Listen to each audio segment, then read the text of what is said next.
Chapter 47. Holy crap! This was a hell of a fight.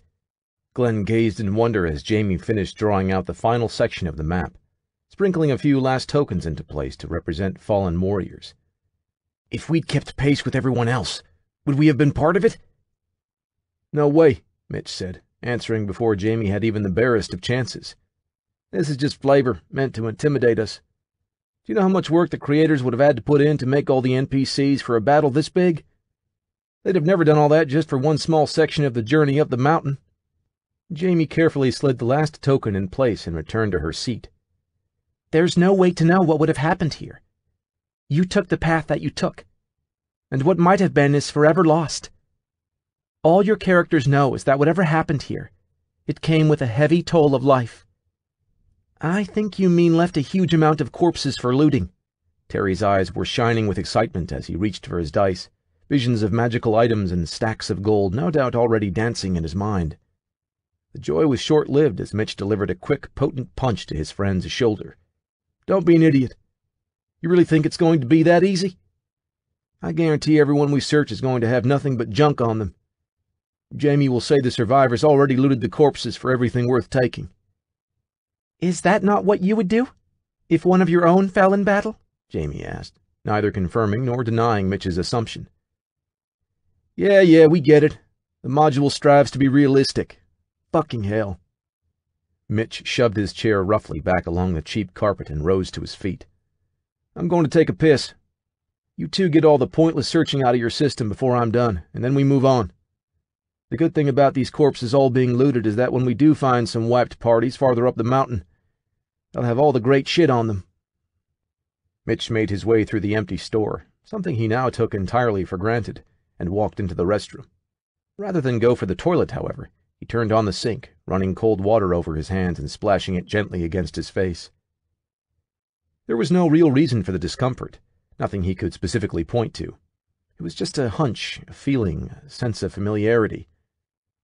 Even though it took place in different kingdoms, with different quests and variables, aspects of this module were reminding Mitch of the last game he'd played in, the one where things had gotten weird at the end.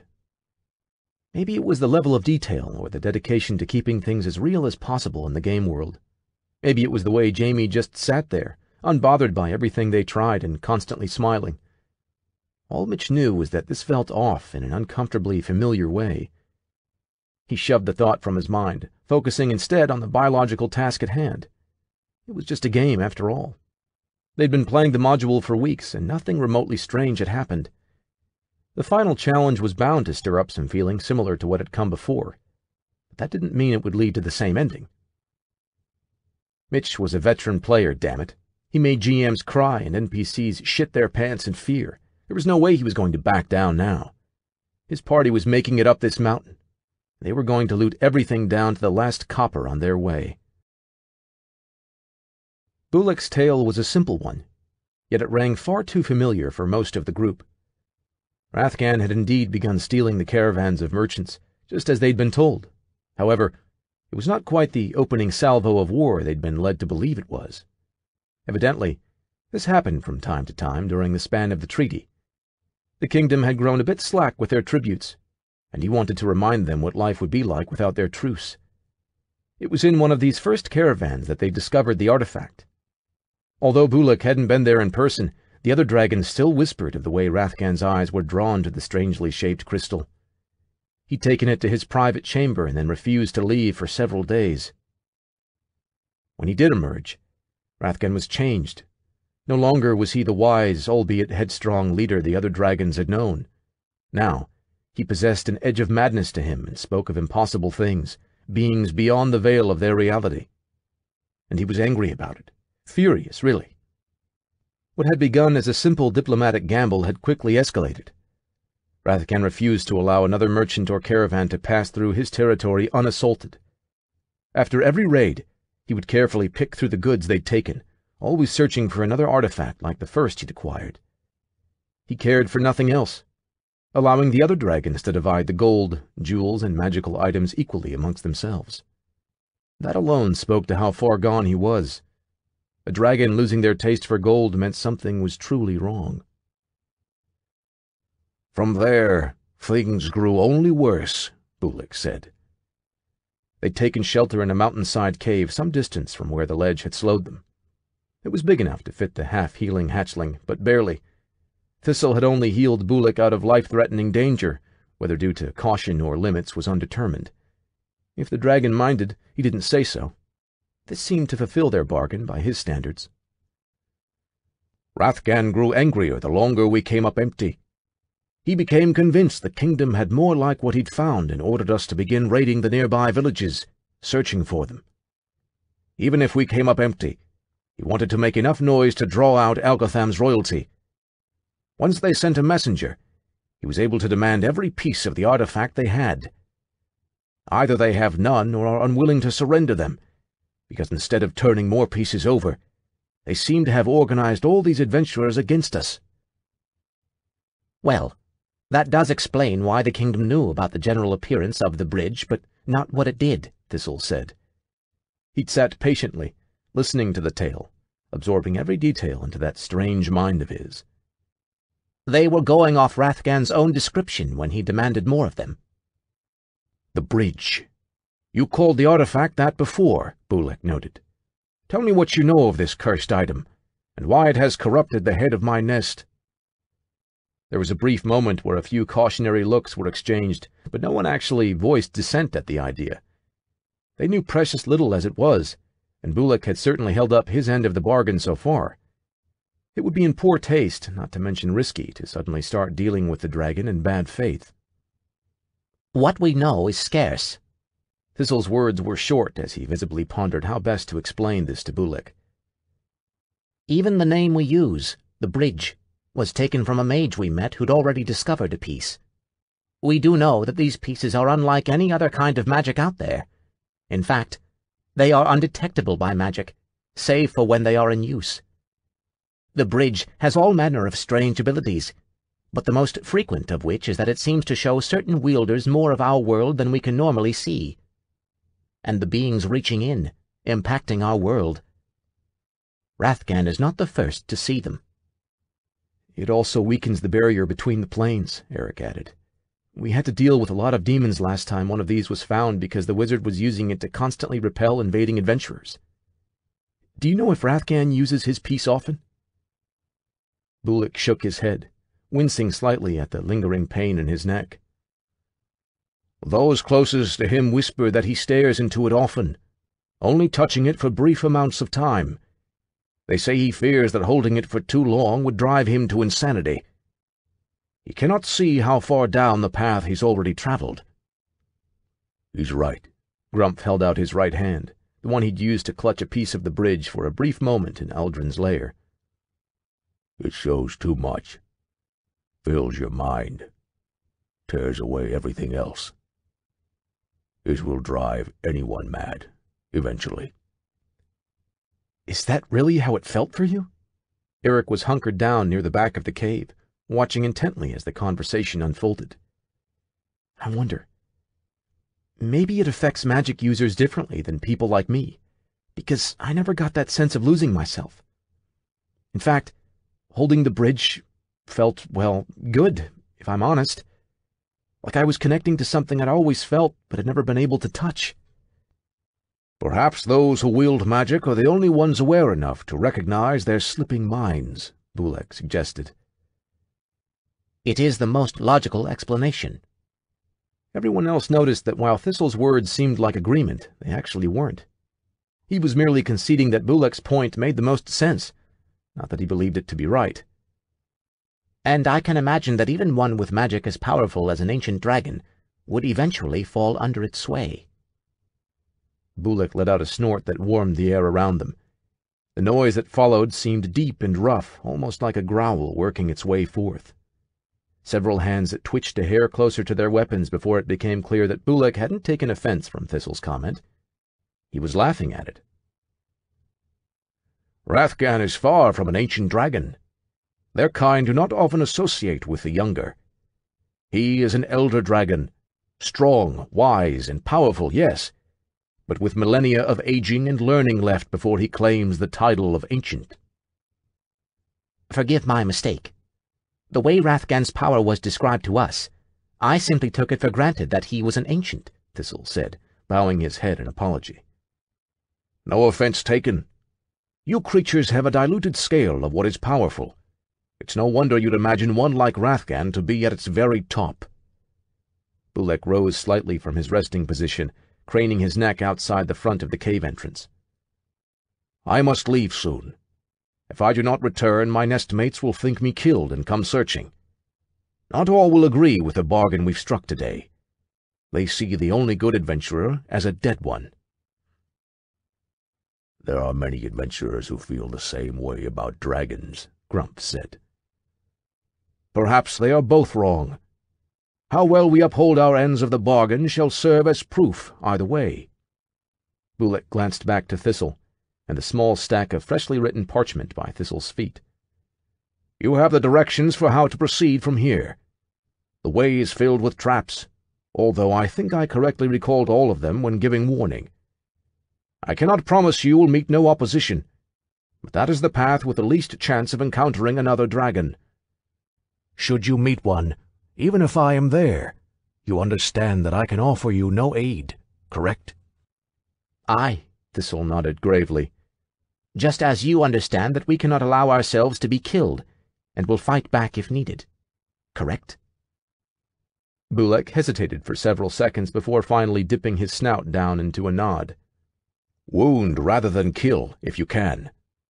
I have no desire to lose more family than needed over this. But the blood will not stop flowing until Rathgan is parted from this bridge artifact.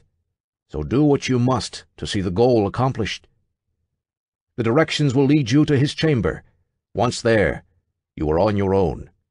Hatchlings like myself are not permitted in such exalted places. The aid you have given is more than we could have hoped for, Thistle said. Farewell, Bulek. When next we meet, I hope it will be as friends, and this whole ordeal behind us. That is a fine wish indeed, Bulek replied.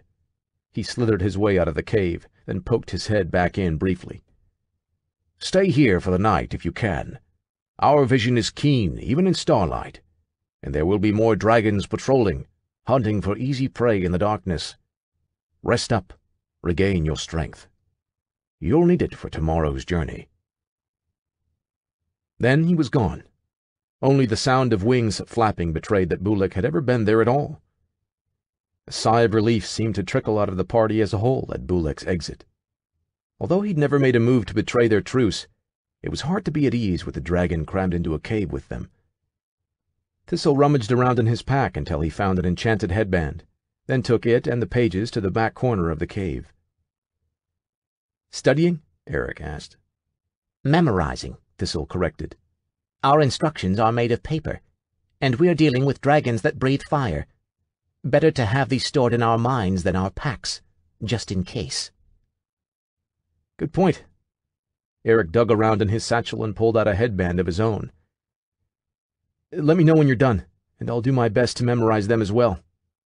Gives me a better chance of spotting the traps if I'm not constantly checking the pages.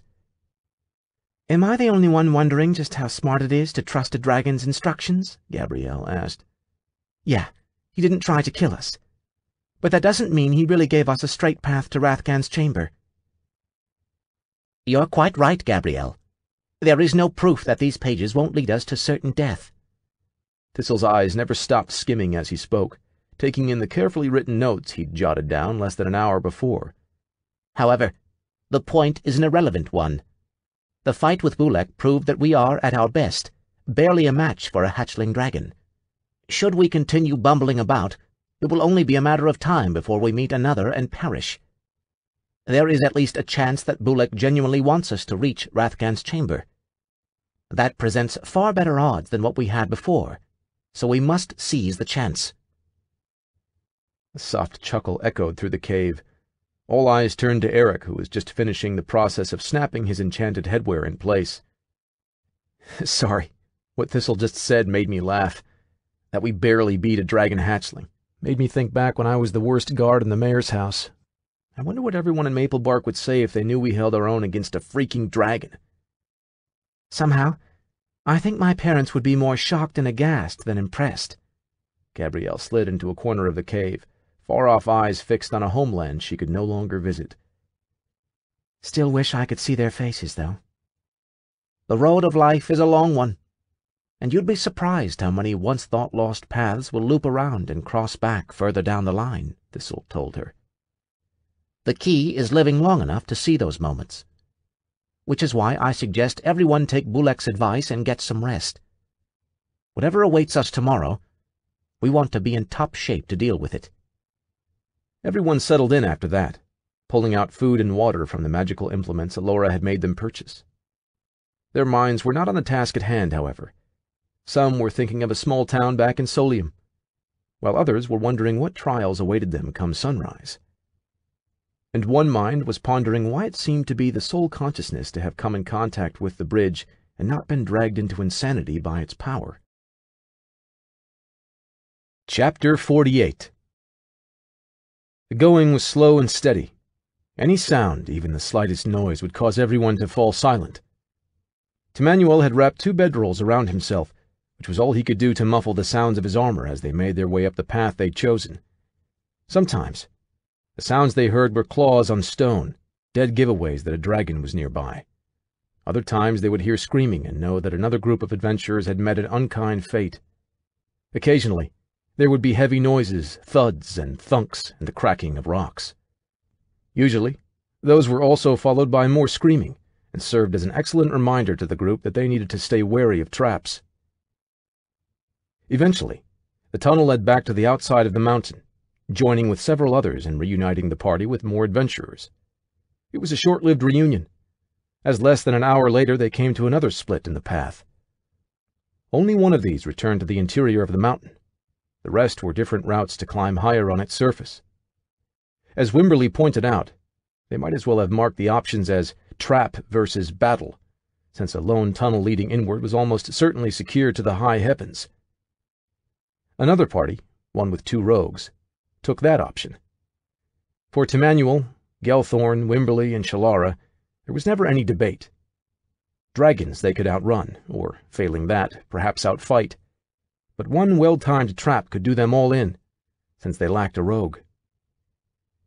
They parted ways with the other groups as they each took a path of their own, hoping that luck or the gods would guide them to a route they could survive. Half an hour further along, and Gelthorn's keen ears picked up roaring and screaming from not too far away. She said nothing, however. Camnarael was a paladin. If he knew of people in need, he would be compelled to aid them, if at all possible. In the tunnels, that was one thing. He couldn't very well reach them, even if he'd wanted to. But out here was a different story, which was why Gelthorn remained mute, noting that the sounds quickly died away. Perhaps it was cruel or merciless, but Gelthorn didn't want to die. She wanted to see the trees again, to run freely through the forest, and, perhaps, to find out what on earth was in the chest they'd carted all the way from that damned wizard's tower. Camnarael might have to throw his life away at the sound of screams, but she was under no obligation to actually bring them to his attention. They needed their paladin alive. Step by step, the air was growing thinner, and although they weren't near the top yet, there could be no denying that they were drawing closer. It was a pleasant conversation, until the first swing of the axe. Turker's guile checks allowed the group to pretend they had taken shelter during the first wave of attacks, and were only now catching up.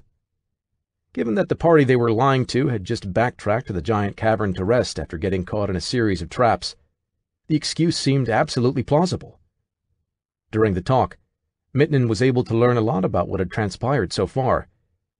The giant battle, the splitting of parties, the screaming from tunnels, all of it was highly useful.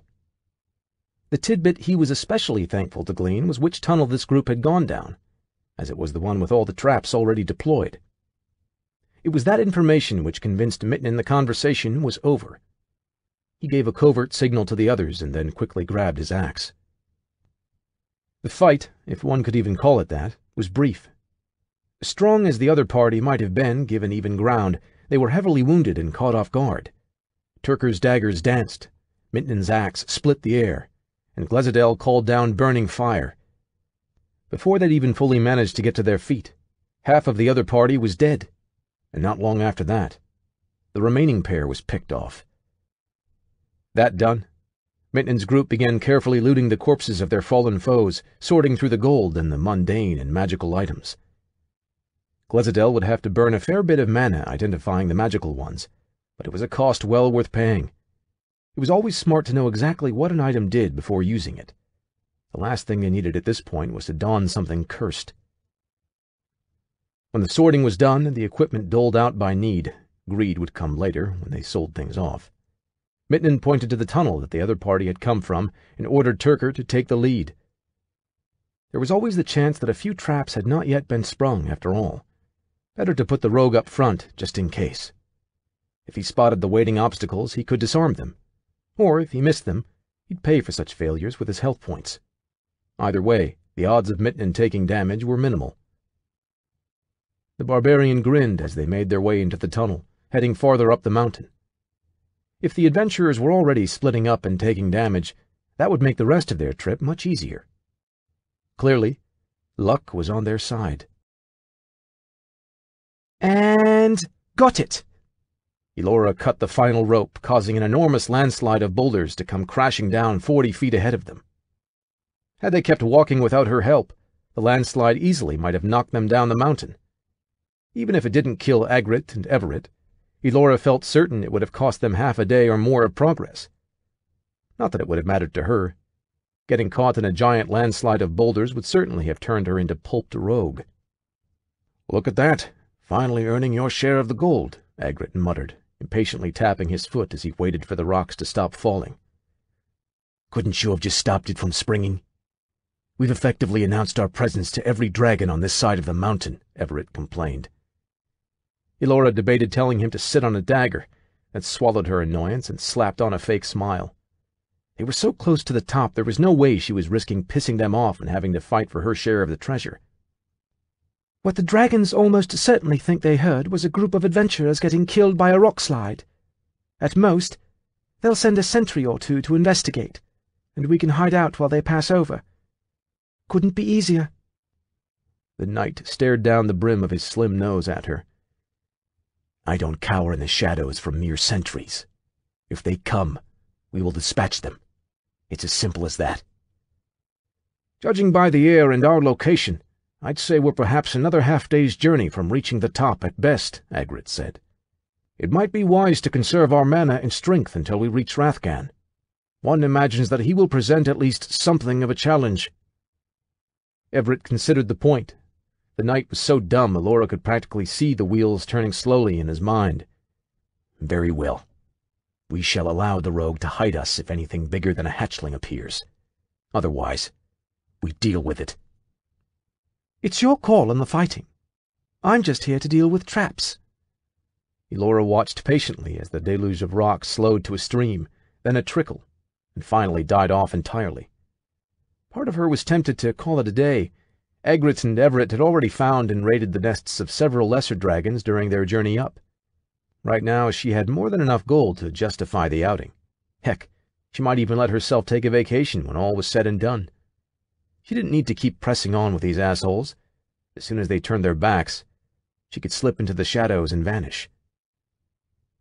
But it wasn't the gold that moved her feet forward along with the others. There wasn't any sense of obligation to these two, either.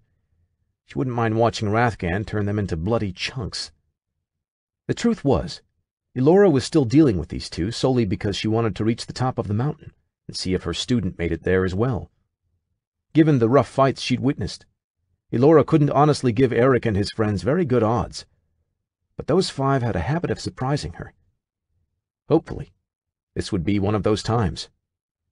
She was very much hoping to meet him and the others at Rathgan's chamber. Though she, of course, would need to arrive first. Elora did have her pride as a rogue, after all. The spears fired out from the walls, stopping only when they were fully extended. 5 came from either side, ensuring that anyone who'd stepped into the area would be stabbed on multiple fronts. Gabrielle let out a soft whistle, impressed by the craftsmanship even as Eric worked to take the mechanism apart. Bullock's directions had proven honest and useful thus far, leading them away from the layers of other dragons and warning them about the traps in their path. Either he really didn't want them dead, or he was leading them toward a very specific end. The farther they went, the more it seemed to be the former. "I've been meaning to ask you this, Thistle," Gabrielle whispered, while Eric carefully wedged a pressure plate free and began to tinker with the device inside. "Why do the dragons have so many traps in their nest? I can't imagine that many adventurers really try to raid these places." "It happens more than you might expect," Thistle told her. "But you're right in that this much defense would be excessive. The truth is that most of these traps aren't here to stop adventurers. They're here to deter other dragons." "Why would they want to kill their own kin?" Timiskor asked. "They don't. Not really. But dragons are not renowned for their restraint or willingness to share. Contained in this one nest are the layers, and therefore the hordes, of dozens of dragons. Some would be tempted to amass more gold at the expense of their kin.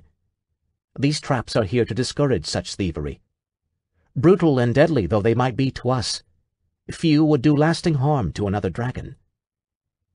Thistle walked over and carefully pressed his bracer against the spear, then lifted it up to show that not so much as a scratch had been made. "See? Enough to wound another dragon's pride, while not so strong as to do serious damage to their flesh." "Damn! From the way they came at us, I assumed the dragons were a perfect unit. Never imagined they'd have trust issues over petty shit like this," Gabrielle said. "Nothing unites a people like an outside threat," Grumph told her. There was a small clang from the pressure plate, and slowly the spears retracted back into the wall. Eric scooted back several inches, staying on his stomach the whole time, then reached out with his sword and pressed down on the pressure plate again. Unlike before, no spears leapt out, though he pressed down on a few more areas of the ground just to be safe. According to Bulek's notes, even stepping near the plate was enough to set this trap off. "It looks like I got it," Eric said at last, carefully rising from the ground. "Unless I'm remembering wrong, there are only 6 more traps to go. That we know of, I mean." "And several hours' journey that includes sneaking past the entrances to 3 different dragon layers," Thistle reminded him. "Right. Are we sure this is the easiest path?" Eric asked. "Probably not the easiest," Grumph told him. "But it might be the safest. The best fights are the ones you avoid." It was hard to argue with that, seeing as they'd barely managed to survive the battle with Bulek. If worse came to worse, they might be able to bring down another hatchling. But if there were 2, or they met an older dragon, they were as good as corpses. Bulek's path was their only real shot, so they continued, as quiet and careful as possible. As they walked, the same fear weighed on all of their minds. What would happen when they reached the end of the instructions and arrived at Rathgan's chamber? From there, they'd be flying blind, breaking into the lair of an elder dragon to steal his most coveted possession. Bulek seemed to have kept his side of the bargain and offered them a safe path after all. And that was what they had asked for, so he could hardly be blamed that they were trekking toward their almost certain doom. That was the choice they had made, and they would see it through to the end.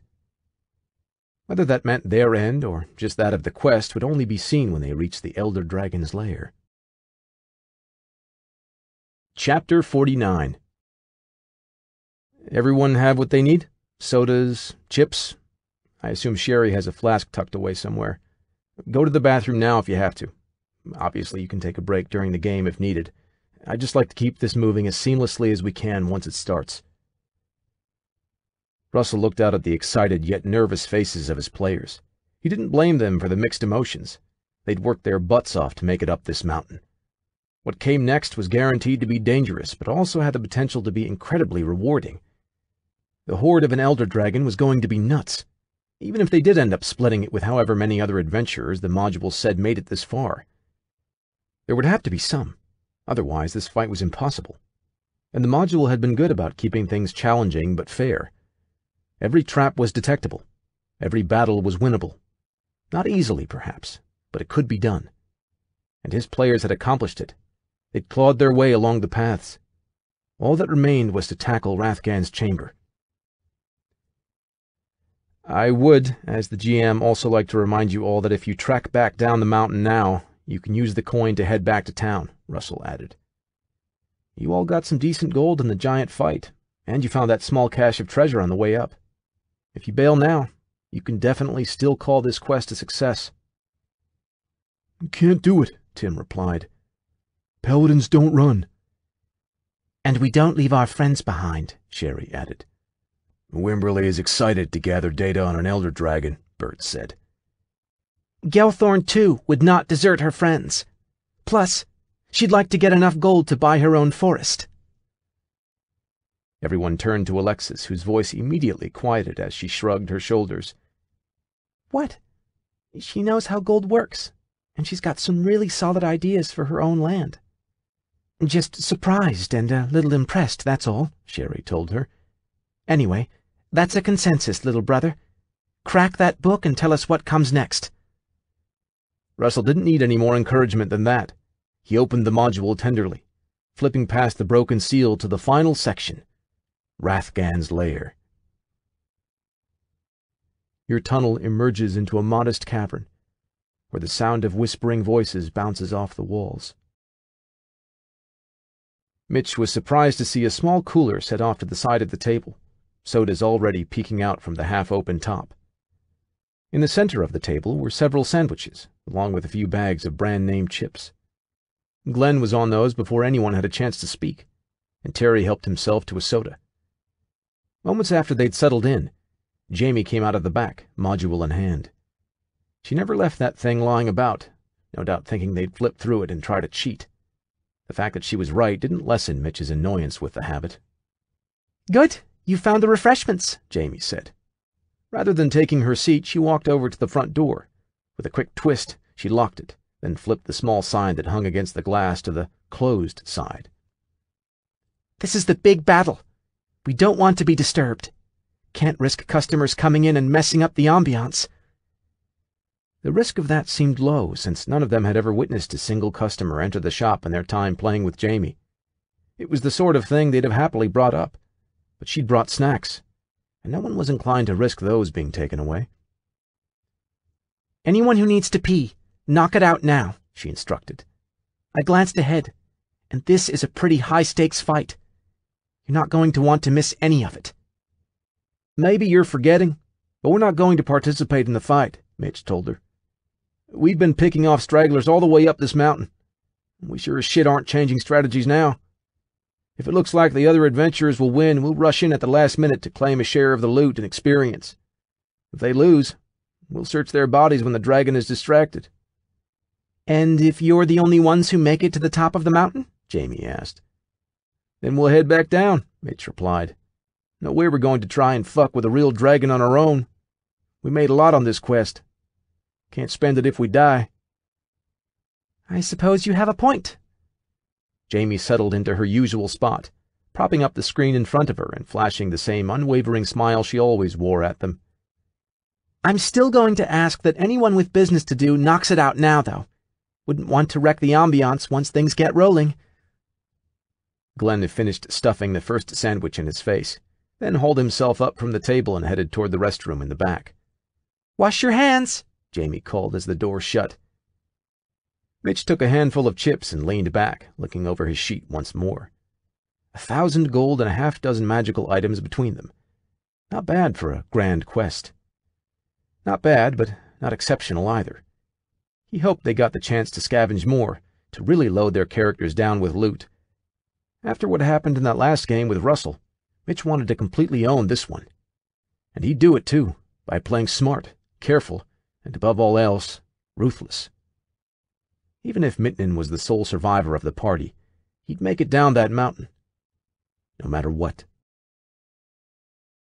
While not all roads led to Rathgan's chamber, as Eric stepped out into the modest cavern, it became clear that more than just their own did so. All around them, smaller openings coming from both in and outside the mountain led into this area. Presumably, some of these paths had been used by the other adventurers already gathered in the cavern. Some were resting, others were cramming food or potions in their mouths. Nearly everyone in robes was gathered up at the set of golden doors barring anyone from further progress. "There they are," Gabrielle said, her whispered voice coming from only a few steps behind. They tightened formation as they neared the end of Bulek's directions, preparing themselves for anything that might spring out and surprise them at the last moment. The doors, however, they'd been ready for. Bullock had warned that Rathgan didn't care much for interruptions, especially since finding the bridge and his mighty doors, which had once hung open regularly, would now open only to his most trusted of aides. Bullock hadn't been able to offer much in the way of ideas for how to get through them, as even he was unable to pass. But the party had designated this as a cross-the-problem-if-they-reached-it sort of issue. Fortunately, it seemed they weren't the only ones who'd made the journey, though the number of adventurers remaining was paltry compared to the amount they'd watched charge in. "Best we let them try for now," Thistle told him. "Our power is not so considerable that we can afford to waste any of it on the breaching, especially when we'll almost certainly have another yet to come." Eric pondered the statement for a few moments before he took Thistle's meaning. "You think Rathgan will have a vault inside his chamber?" "Aye. That or some manner of enchanted chest, if we're lucky. If he stored the bridge in any manner of extra-dimensional pocket, we may be out of luck." "Call it a hunch, but I don't think you can do things like that to the bridge," Eric said. "If it was possible, no one would have needed to build a whole dungeon to keep people away from that last piece. And, look, this is hard to explain.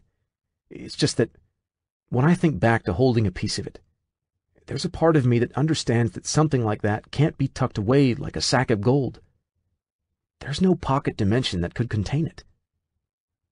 "That would be quite fortunate," Thistle said. "If our only barrier is a lock or a ward, then we're at least somewhat prepared to deal with both of those." "Yeah, it would be a slice of pie if not for the Elder Dragon trying to eat us alive." Gabrielle stopped, looking down at Thistle intently. "Wait, are you going to have to fight him?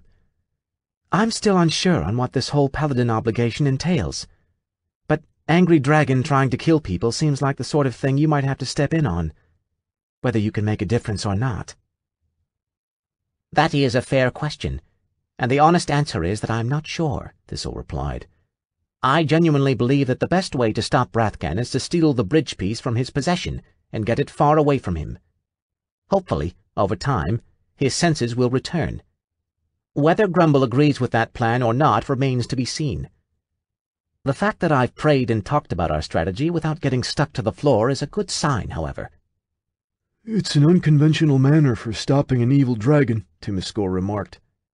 "But Grumble has permitted the unconventional before." Eric scanned the room while the others spoke, taking stock of what sorts of adventurers remained for the fight ahead. Archers, knights, mages, rogues, even the odd paladin based on the blessings they were laying on their weapons. Not a bad crew for attacking a dragon. Still, based on reputation, Eric couldn't imagine Rathgan would be that easy to defeat. The kingdom had sent an army of adventurers, and perhaps 10% had made it to the top. If the lesser dragons could fell that many, one could only imagine what Rathgan was capable of. The encouraging thing about the sight before him was that everyone seemed to be readying themselves for battle. Swords were being sharpened, arrows double-checked, and armor adjusted. A slight ping of guilt echoed through Eric's conscience. Here everyone was, getting ready to fight, and his team was going to try and run past them right for the treasure, wherever it might be. He soothed the mental thorn by reminding himself that it wasn't as though they were going to try and take everything. All they wanted was the bridge, which they couldn't allow to fall into the wrong hands anyway. Besides, he was a rogue. There was nothing wrong with a little trickery. After carefully combing through every person present, Eric couldn't find any sign of Laura. He didn't imagine for a moment that she'd fallen on the way or that he'd beaten her here. By the looks of things, Bullock's path, while safe, had also left them among the last to arrive. No, she was probably hiding out somewhere unseen, perhaps watching him even as he searched fruitlessly for her. When he focused, it seemed like he could sense someone watching him, albeit not with the ferocity of when Alora had first trailed them out of Camnarael. Eric smiled in case she could see him, and turned back toward his friends. Just as he started to move, however, the massive sound of metal on stone filled the corridor. Slowly, the giant doors, big enough to permit a full-grown dragon entry, began to move. Inch by inch, the golden barriers parted, revealing an upward slope that could only lead to one place.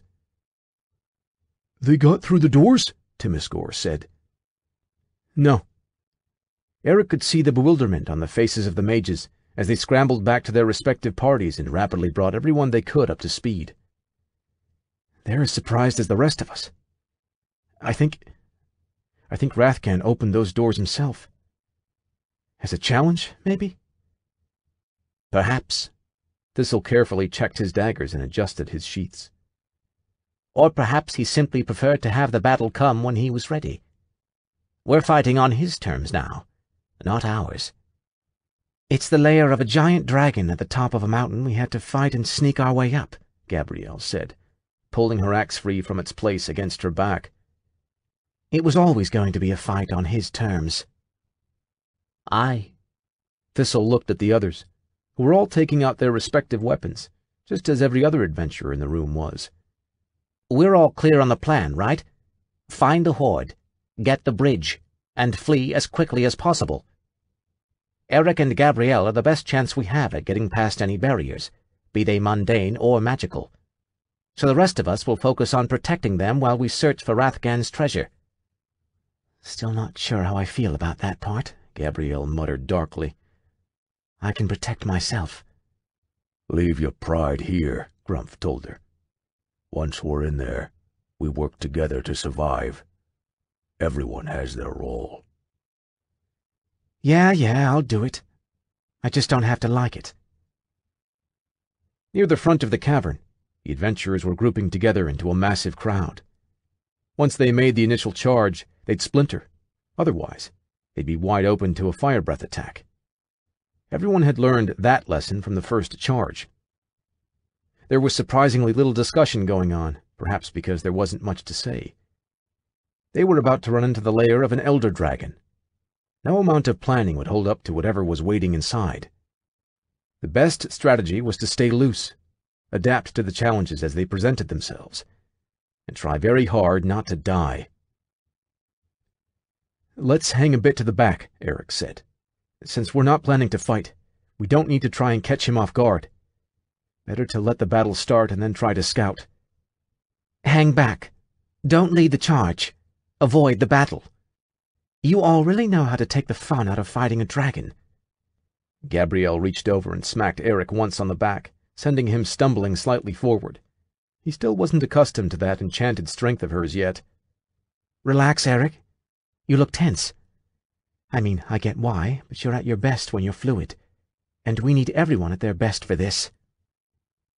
Eric didn't have a good argument for that, so instead, he just kept on moving forward. Although he still scanned occasionally for Allura, he quickly allowed her to fall from his mind. He would see her only if she wanted to be seen, and in the meantime, he had much bigger issues to concern himself with. Dragon-sized issues, specifically. Chapter 50. Despite the fact that she'd been unhappy about it, Gabrielle had to admit that Eric was right about keeping to the back. Aside from it being good strategy, which it was, the idea proved its worth before they'd even made it all the way up the slope. Thanks to their decreased elevation, the massive blast of flames roared over their heads, scorching the stone above them as well as lighting more than a few fellow adventurers on fire. Her eyes went wide at the sight. Bulek's attacks, while fierce, were little more than a torch's flame compared to what they'd just seen. The size of the blast and the heat radiating off of it were in a whole other category. Bravado be damned. She was glad they weren't actually trying to fight the creature that could conjure such attacks. The fire died away and they raced upward, determined not to be caught in the next blast. They crested the top of the slope, and Rathgan came into view. If she'd thought the flames were shocking, they were nothing compared to the dragon that had breathed them. Rathgan was enormous, taller than any building she'd seen outside of a castle, and covered from head to toe in shiny red scales. These weren't like the demon hide that made up her armor, which were a deep red like freshly spilled blood. No. Rathgan's color was like the fire he so freely shot out. The scales shimmered in the light of the setting sun, which filtered through a large hole above them that was doubtlessly utilized by Rathgan to fly in and out at his leisure. If only they'd been able to take to the air, they could have passed the entire mountain by and descended directly into the enormous cavern, which was probably why the surrounding areas were so heavily warded against magical flight. The creature turned toward and then past them, taking in the slew of adventurers that were still pouring into his enormous lair. Thick horns jutted along the top of his head, extra armor for his faded yellow eyes. He flapped his mighty wings once, and the whole cavern swelled with a breeze powerful enough to make everyone tighten their grips on their weapons. His tail was poised overhead, held aloft like a cat's, only Gabrielle wasn't under any illusion that he was using it for balance. The tail, like every other part of his body, was a weapon prepared to strike. All that held it still was Rathgan's search for the right place to attack. "Fools! You are nothing but pawns, sent here to keep me from pursuing the truth. I have no time to play such games." Rathgan's voice boomed through the cave, causing almost everyone to wince. His threat wasn't idle either. No sooner had he finished his sonorous declaration than Gabrielle heard something massive strike the ground. His tail had come down. He'd dragged it along the floor and sent a half-dozen adventurers flying. At the same time, those wings beat again, this time more than once, and the chamber became filled with buffeting winds. He lowered his massive snout and closed in on a cluster of warriors near the front. Some dodged out of the way in time, but others vanished between his teeth, probably never to be seen again. All around them were screams, some of strategy, more of panic. Gabrielle had thought the numbers would give them an advantage. Staring up at the enormity of their task, she couldn't imagine that any number of adventurers would be able to handle such a challenge. It was pain that brought her focus back to her immediate surroundings, as her axe's burning had suddenly grown fiercer. Her weapon didn't care for such weak thoughts. It responded best when she was stalwart and determined to win. And they could win, damn it. Yes, Rathgan was huge and powerful, but older dragons than he had been brought down. Adventurers were not to be underestimated. She'd seen them stop giant demons. Why should a dragon be all that different? Letting out a deep breath, Gabrielle focused on the task at hand. They didn't need to fight and win. They could claim victory another way. This was Rathgan's home, that much was clear. So his horde had to be here somewhere. The trouble was, there was no mountain of gold in sight, nor were there any other exits that Rathgan could fit through. It was just the slope down and the hole in the ceiling. For a moment, panic grabbed at her heart. What if Rathgan had moved his treasure somewhere else in preparation for the battle? That way, even if he fell, he could keep the horde from the hands of his killers. But that plan was risky too, as it would leave his treasure vulnerable, and Bullock had made it seem like Rathgan would want the bridge close at hand. Besides, nothing about the Elder Dragon's attitude gave Gabrielle the impression he was worried about losing. A blow to her shoulder nearly made Gabrielle whip around and strike, until she realized it was Eric trying to get her attention over the screaming wind. He was pointing across the cavern, past Rathgan's hindclaws to a small patch of discoloration in the wall. Although she couldn't make out what it was, she trusted Eric's keen eyes over her own. Maybe it was a panel of some sort, or an enchanted doorway that grew to its user's size. Either way, it was a lead. It would have been nice if said lead was a little closer and didn't require racing past the claws and tail of a dragon to get there, but at this point, she supposed they had to take what they could get. There was nothing more to say. Not that they'd been able to manage much over the roaring winds and flapping wings, even huddled together as they were.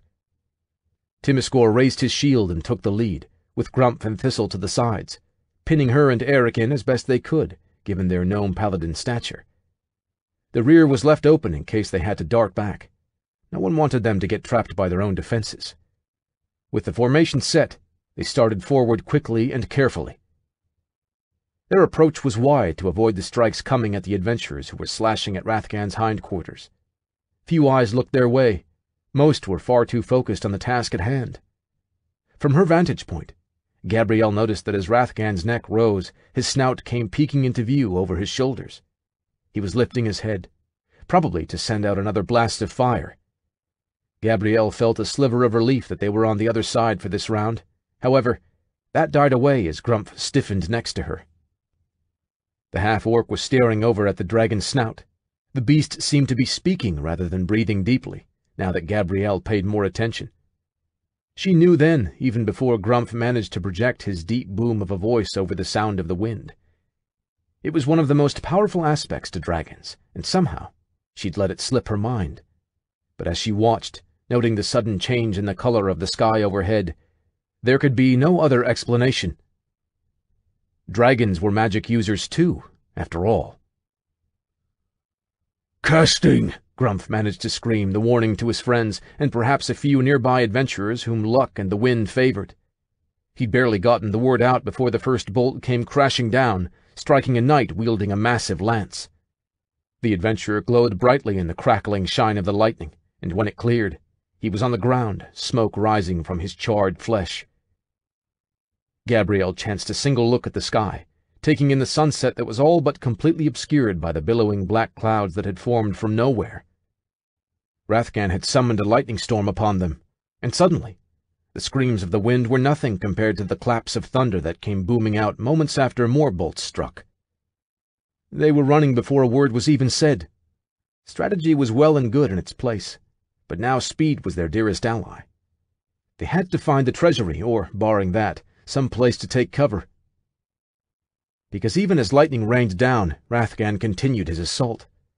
If they didn't get to safety soon, they'd end up being nothing more than afterthought smeared across his giant claws. "How quaint!" Agrit made a few motions with his hands, and a small blue shield flickered into existence around him. "It's an impressive-looking spell, but nothing a ward against lightning can't handle. One has to direct the attacks to get any real power from them. This is just chaos."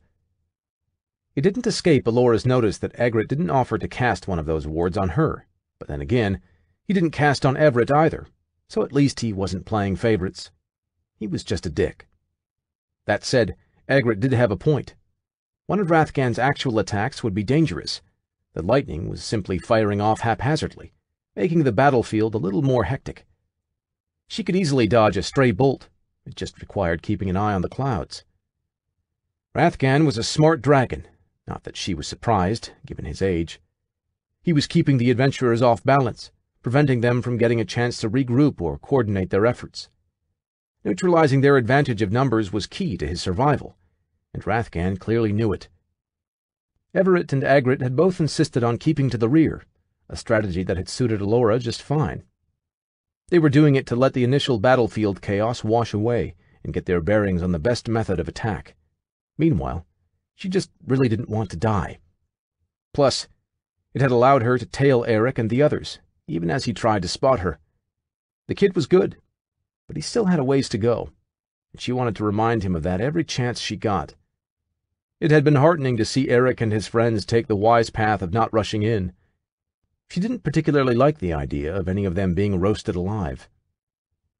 What was strange, however, was what they'd done after entering the cavern. None of them, not even Gabrielle, had tried to attack Rathgan. Instead, they'd huddled together and tried to slip around to the other side of the cavern. That had grabbed Alora's attention almost as firmly as the giant dragon attempting to kill everyone. That group, for all its faults, was not composed of cowards.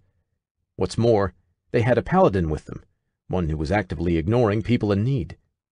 The only way that could fly was if Thistle had another way to stop Rathgan, had a larger threat to deal with, or had lost Grumble's protection as a paladin. Since it was unlikely that the final option had come to pass in the few days she hadn't seen them, the first two options were promoted to the most plausible candidates. And that meant that whatever they were doing, it was probably interesting. More interesting than hanging around the annoying dipshit duo she'd saddled herself with anyway. "We got a plan here, fellows?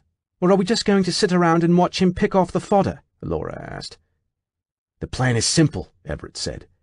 "Once we have a good sense of Rathgan's abilities and style of battle, we charge in and crush him.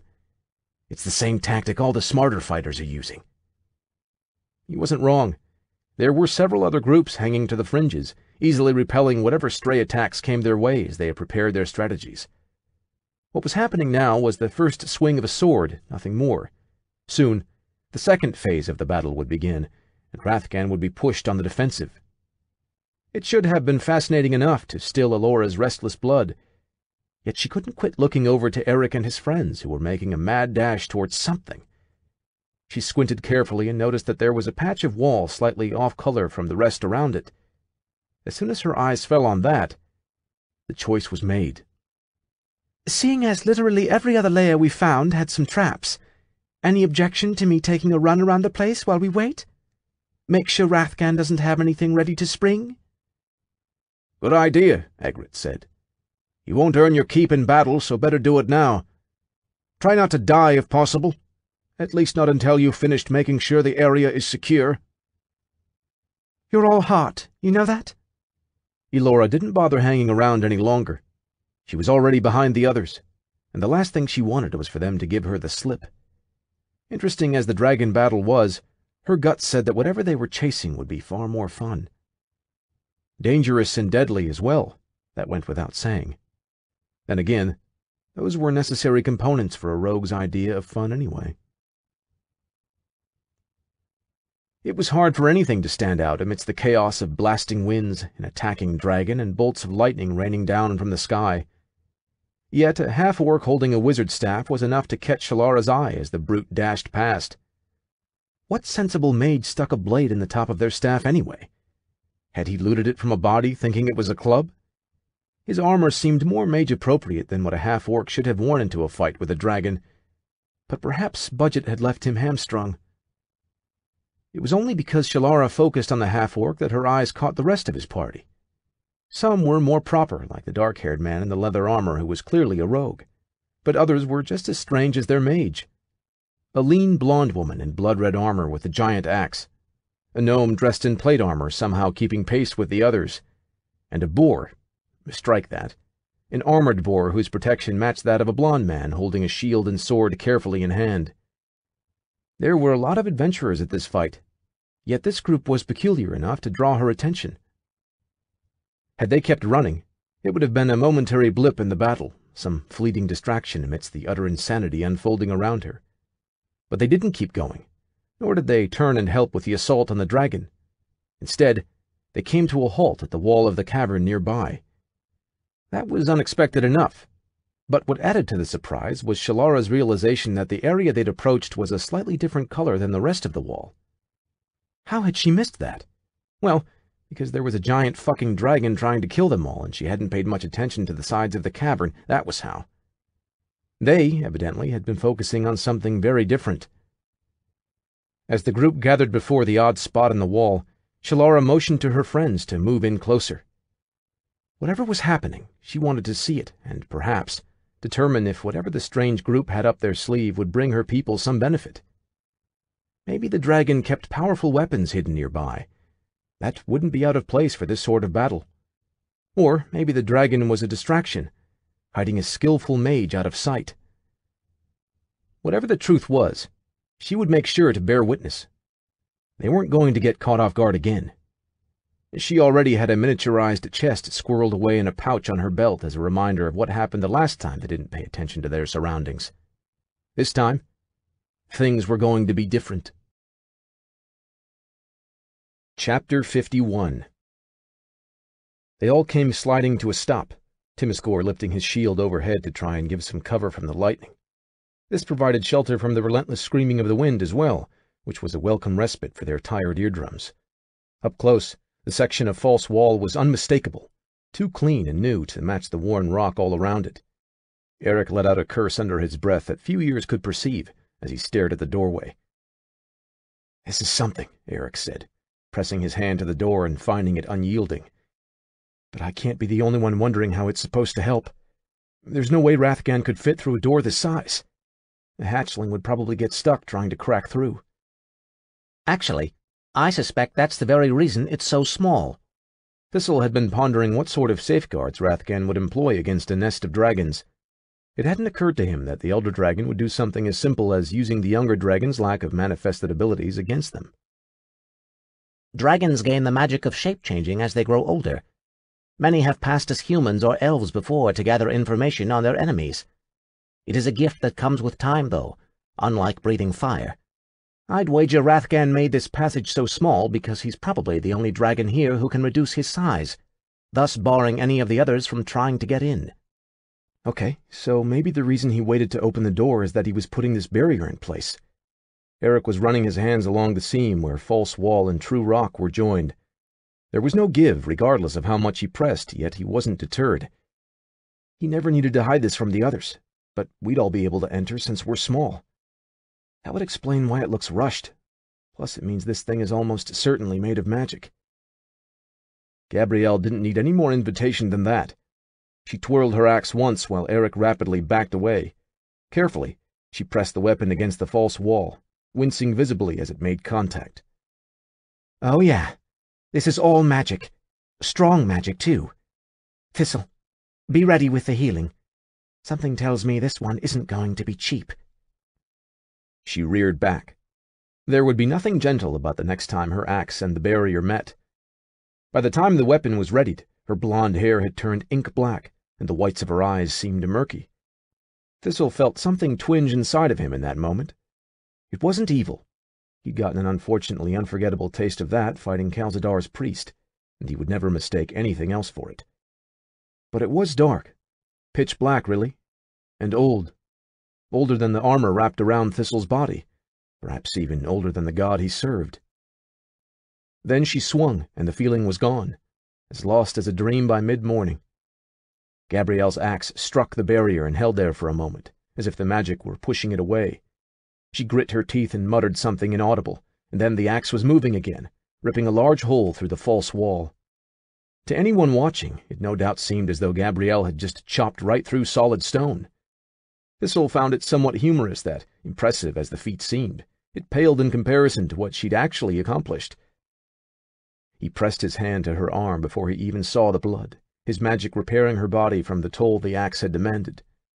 Tactically, it was probably smarter to let Gabrielle drink a potion and save his magic for someone who might be unconscious later on. Still, there was something about that axe, about the feeling he'd had moments prior, that made Thistle want to cleanse her magic with the power of the divine. Perhaps he was being overly cautious, but he did it all the same. There was no sense in taking avoidable chances. The others hurried through the open doorway until only Thistle and Timiscore were remained. He met the knight's eyes, waiting for Timiscore to pass through, only to find an identical stare peering back at him. Timiscore was set on being the last through the door, on holding up his shield to protect them from the lightning until everyone else was through. Even Mr. Peppers had been urged along. It was down to just the two of them. Thistle was dearly tempted to dig in his heels and refuse to move, but a blast of wind reminded him that now was hardly the time for such pissing contests. Whose duty it was to hold the rear was irrelevant in the face of the importance of getting everyone through. Although, were he pressed on the subject, Thistle would admit that he felt a touch annoyed as he made his way into the hidden chamber. Mostly, though, he was thankful, as some part of him had been waiting for Grumble to intervene and prevent him from leaving the front lines of battle. As he made it several steps in, Thistle let out a small sigh of relief.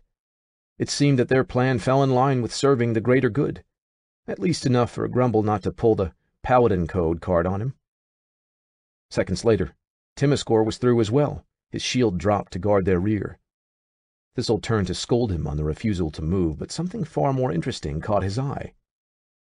My goodness, that is some impressive magic. Thistle pointed to the wall, where slowly but surely the false rock was rebuilding itself, bit by bit, closing the hole that Gabrielle had cleaved into being. Powerful warding. Grumpf took a half-step back toward it before catching himself. No doubt he wished to study the enchantment up close. As a wizard, he'd naturally be curious about such a well-crafted spell. Thankfully, he remembered himself before anyone had to point out that this was hardly the time for such things. Do we stick around to make sure we aren't followed? Gabrielle asked. Though her arms were still wet with blood, she was otherwise unharmed. Thistle had made sure to get her back to perfect fighting shape. They couldn't afford to be without their strongest warrior in a place like this. We should press on, Eric said. We've got a goal in mind, and anyone who follows is likely to care way more about whatever gold and gems Rathgan has than about our target. Even if they want the same thing, it makes more sense to get ourselves a head start. No one argued the point, most likely because any idea that got them farther away from an angry elder dragon was one worth embracing. Thistle moved himself slightly forward in position as the group started down the stone hallway, determined to stay near Eric and Gabrielle. While they were the best chance the party had at breaking through more obstacles, he was the one who would need to heal them. Now that Thistle finally had the means to keep up, he was determined not to fall behind when his friends needed him. Not ever again. if he could help it. Shalara nearly fell over when she saw the blonde woman rip through the discolored section of the wall with one swing of her axe. Just how powerful were the other adventurers here anyway? Their party moved through the new entryway as hers drew closer, and she waited carefully until the strangers dropped out of sight before motioning for everyone to follow. Wimberly and Gelthorn began to move, accepting the wordless order over the horrible blaring wind, but Timmanuel remained planted. He nodded up at the dragon who was attacking adventurer after adventurer. Right. Paladins couldn't run. Then again, what if this was a distraction and the real evil was down that hall? Surely paladins were allowed to prioritize such things. Reaching over, she grabbed Timmanuel and dragged him across the battlefield while Wimberly and Gelthorn ran ahead. He was stronger than her. He easily could have broken free, but he still allowed himself to be pulled along until they were through the hole, which had seemed wider moments before. Finally free of the wind pounding on their ears, Shalara released her grip on Timmanuel. "Something fishy is going on," she said. Her voice was louder than needed, her ears still adjusting to the relative quiet around them. "We're in a hidden route in the lair, one that leads deeper in. The dragon is supposed to be the big bad final fight, so where the hell does this thing go?" "Probably to the treasury," Wimberly pointed out. "We are supposed to get a lot of gold and items from this, and there wasn't as much as even a copper out there. The entrance to the treasury had to be somewhere nearby." "Which is why I didn't want to go through," Timmanuel added. "The fight is out there. That's where I'm needed. I'm a paladin.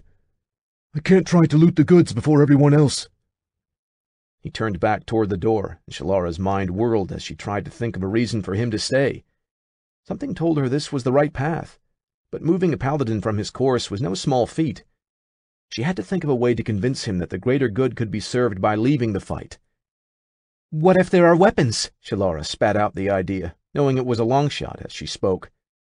"Rathgan has taken a lot of stuff from merchants. There are bound to be some weapons and items in the hall that might be useful. I mean, you saw the fight out there. Things aren't going our way. Maybe this is the trick to it. We have to find the tools we need to win in here, then bring them out and use them on Rathgan."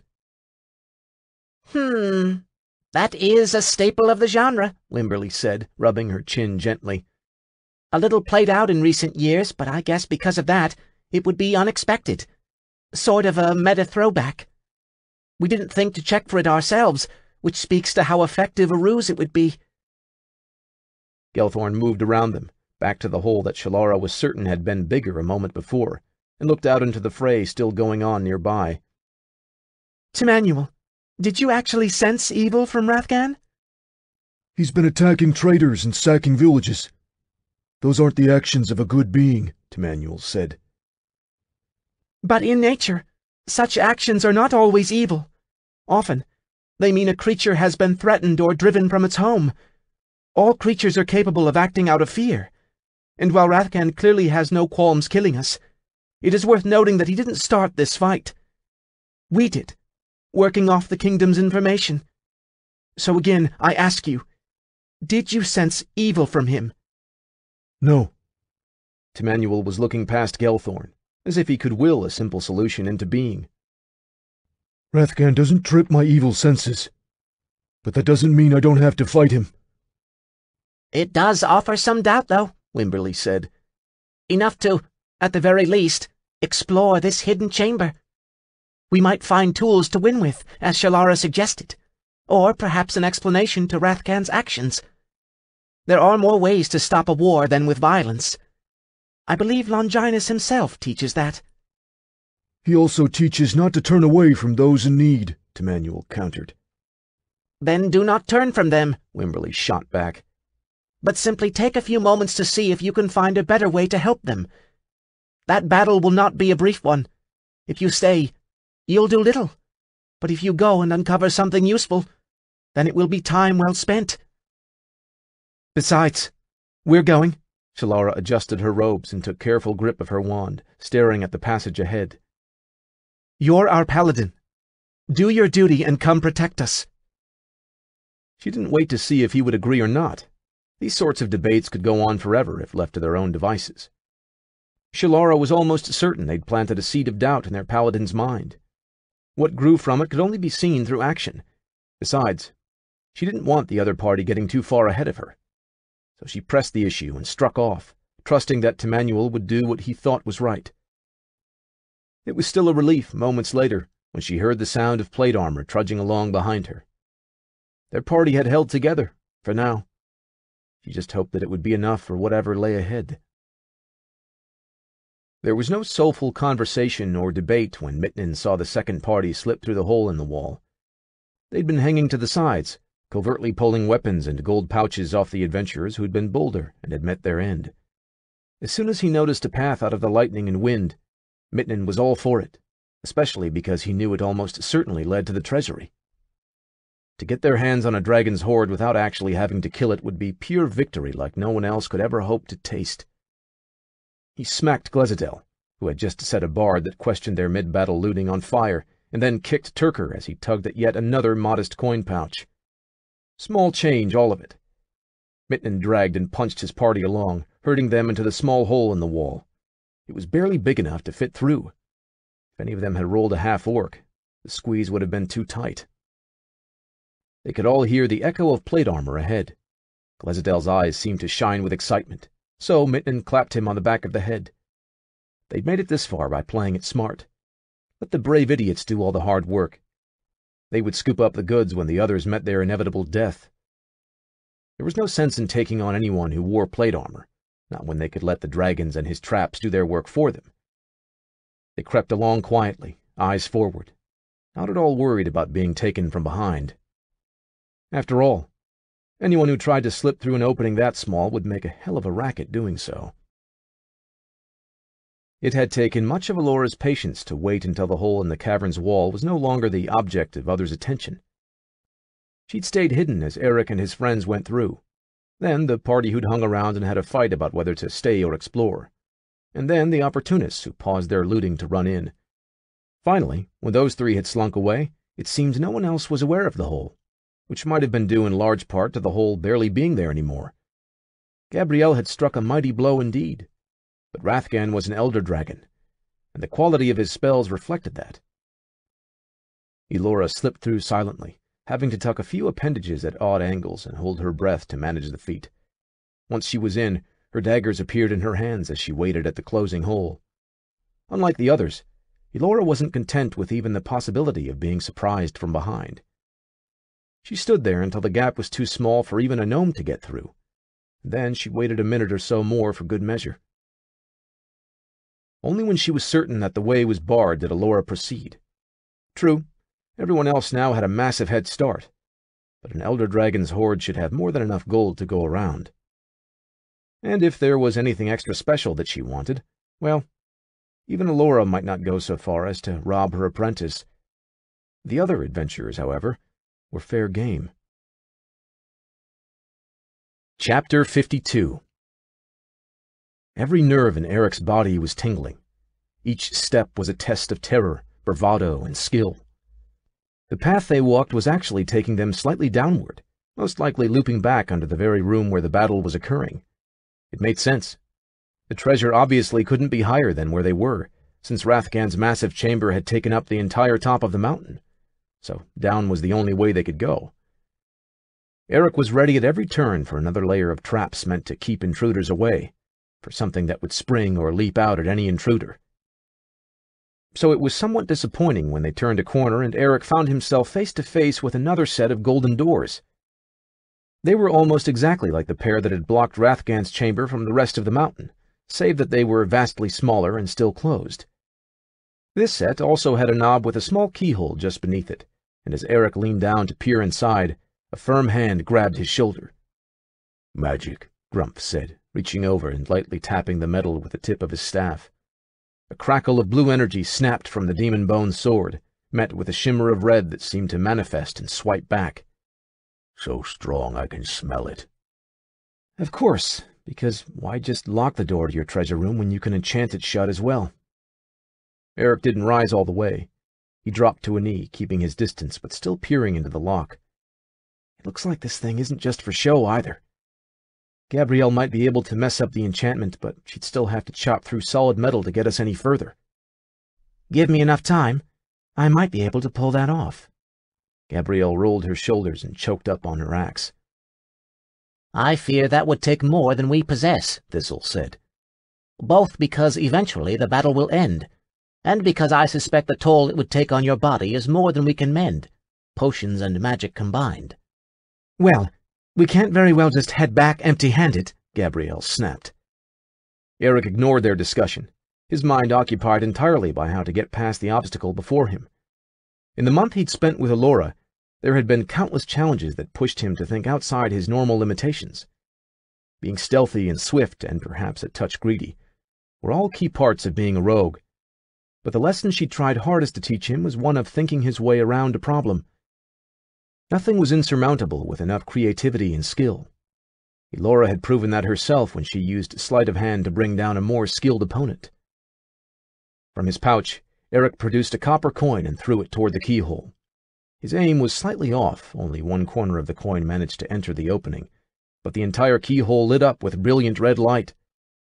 By the time it fell to the ground, the coin was melted and warped beyond recognition, little more than a fused lump of copper. Picking the lock was out, as Grumph had suspected. The enchantment on the door would probably do the same to Eric as it had to the coin. Magic was barring him from progress. At the same time, the doors seemed thick, much like their giant counterparts. So while Gabrielle could handle the enchantment, the physical barrier would stop her from breaking past with anything akin to timeliness. Eric had to admit this was a well-designed defense, pairing magical with mundane to cut off any easy paths through. A powerful mage could theoretically neutralize the enchantment, but that was above Grumph's training. Hell, Ferdy and Talcia might even have struggled with this, given Rathgan's level of skill. As Eric's mind focused, he'd picked up something over the din of his friends arguing, the soft jingle of moving armor from farther back in the tunnel. It was brief and fleeting, but Eric was learning to trust his senses and intuition. They weren't alone anymore. The most likely culprit was more adventurers, and while they might be friendly, there was also a good chance they'd be greedy or violent and set on getting all the treasure for themselves. This was hardly a good location for battle. Gabrielle would barely be able to get a full swing on her axe and had a fair shot at getting it wedged into a wall. From that moment of fear and imagination came the solution that careful thought had failed to yield. It demanded some risk on his part and Gabrielle's as well, but it was the best way he could think of to get them past this barrier before anyone else reached them. Gabby, I need you to try and wedge your axe in the seam of the doors. Eric pointed carefully toward a spot less than an inch below the keyhole, being sure not to get his hand too close. This was a dangerous gamble. If she went too high, she might damage the lock itself, stranding them there. But too far away, and the effort might be for nothing.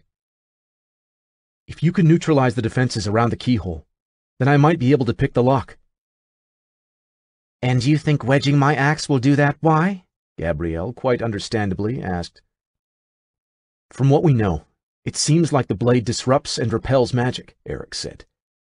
But on the last enchantment, it just cut a hole through it, neutralizing a piece of the wall. I don't know if that's because Rathgan's magic is too strong, or you didn't pay enough blood. And it doesn't really matter either way. As long as you can rip apart the wards long enough for me to unlock the door, we don't need you to waste time on breaking it down. So this is very obviously a wild guess, then, Gabrielle said.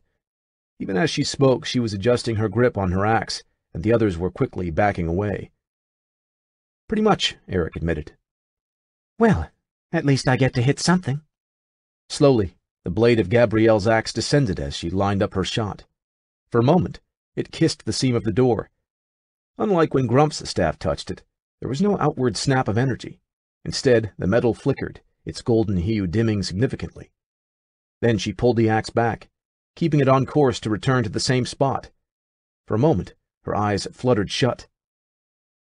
Eric would have traded every gold piece he still possessed, meager as that amount was, to listen in on Gabrielle's thoughts at that moment. He knew she was communicating with her weapon, though whether it was in words, images, or instincts was a total mystery. A pang of guilt twisted Eric's gut as he realized she was striking yet another deal with that cursed tool. They were relying on her too much, and eventually, the price she was paying would rise too high. Yet he said nothing to stop her, because the truth was that this was something only Gabrielle could do. Eric would almost certainly hate himself for this moment eventually. He knew that full well. But he stood silently as her hair darkened and she whipped the axe downward. The blow was true, jamming her weapon in precisely the spot Eric had requested. This time, there was nothing subtle about the shift. The gold darkened to the color of steel, the hue radiating out in a circle from where her axe had landed. When it finally stopped, the area was perhaps 2 feet across, more than wide enough to encompass the knob and the keyhole beneath it. "Thistle, I might need some patching up." Gabrielle's voice was strained, and Eric realized she hadn't released the axe. Her hands were wrapped around its shaft, blood dripping down from them. As he watched, a new wound appeared on her right forearm, and understanding clicked into place. So long as she kept the magic at bay, her body would continue to be injured. Eric started working before Thistle had even made it over to heal her, slender metal tools appearing in his hand so fast it may as well have been magic of his own. There was no time to fear for his safety. Either the wards were off or he'd be hurt. But he wasn't going to let Gabrielle suffer any longer than necessary. His fingers flew, faster than Eric had ever seen them go before. The process was so instinctual, so fueled by fear and adrenaline, it was like he was watching himself do the work as an outsider. It was an oddly impressive display to witness. Nothing was more glorious than the moment when a loud clunk came from the door, signifying Eric's victory over Rathgan's lock. He pulled back instantly, pausing only to give the knob a test twist. He was about to urge Gabrielle to do the same, but before he could, the doors swung open. No real surprise, since a barbarian had jammed an axe between the seam where they met, and a rogue had just turned the knob. The doors moved like they had no weight at all, the golden glow returning to the gray parts as they lost contact with Gabrielle's axe. Despite the healing Thistle had administered, Gabrielle still dug into her bag and pulled out a vial of red liquid, popping the top off and downing it quickly. Now that he could see her, Eric was all the more horrified. At this point, there was little distinction between Gabrielle's skin and her armor. Enough blood had dried on her limbs to leave them almost the same color as the demon hide. She caught his gaze as she tossed the now empty potion to the ground. "It looks worse than it is. Lots of shallow cuts that bled freely. Thistle was able to patch them nearly as quickly as they formed." "Hopefully, that's the last ward we've got to get past," Eric said, unable to keep the doubt from his voice. "I'm not sure how much blood you've got left to spare." "Did you not see me drink a potion? I feel better than when the day started," Gabrielle replied. "Just wish the damn things weren't so expensive." "I'm going to take a wager that you'll be able to afford a new one," Thistle said. He tapped both of their arms and pointed them to where the doors had finally finished swinging open. Beyond them was a room that seemed to be glowing with golden light. For a moment, Eric thought they'd wandered into a temple or the home of some divine entity. Then his eyes adjusted, and he realized that it wasn't the light itself that was golden. No, the light merely came from torches, presumably enchanted since they seemed to be igniting themselves. What caused the illusion was the light reflecting off piles and piles of gold, small mountains of it, gleaming and lovely and ready for the taking. What was far more interesting to him, however, was the small pedestal set at the far end of the vast room. Eric's eyes were drawn there so strongly he couldn't have pulled away if he tried. Now that the door was open, he could almost feel the presence. It was familiar yet different, like a sibling to the first. There, atop the pedestal, across the treasury, was what they'd come all this way for. Another piece of the bridge, gleaming in the torchlight and ripe for the taking. "Everyone go slowly," Eric warned, even as his body screamed at him to run forward. "Something tells me Rathgan wouldn't go to all this trouble and not put a few pieces of protection around his prized possession." They crept forward, Eric and Gabrielle at the front, the occasional jingle of another's armor reaching his ears from behind. Their group was still ahead by some margin, but every moment lost decreased their lead. Something in Eric's mind whispered that if they could just reach the bridge, it would all be okay. Once that was in his hands, he'd be invincible, unstoppable. Eric didn't trust that voice. He'd already seen what happened to those who got drunk on the bridge's power.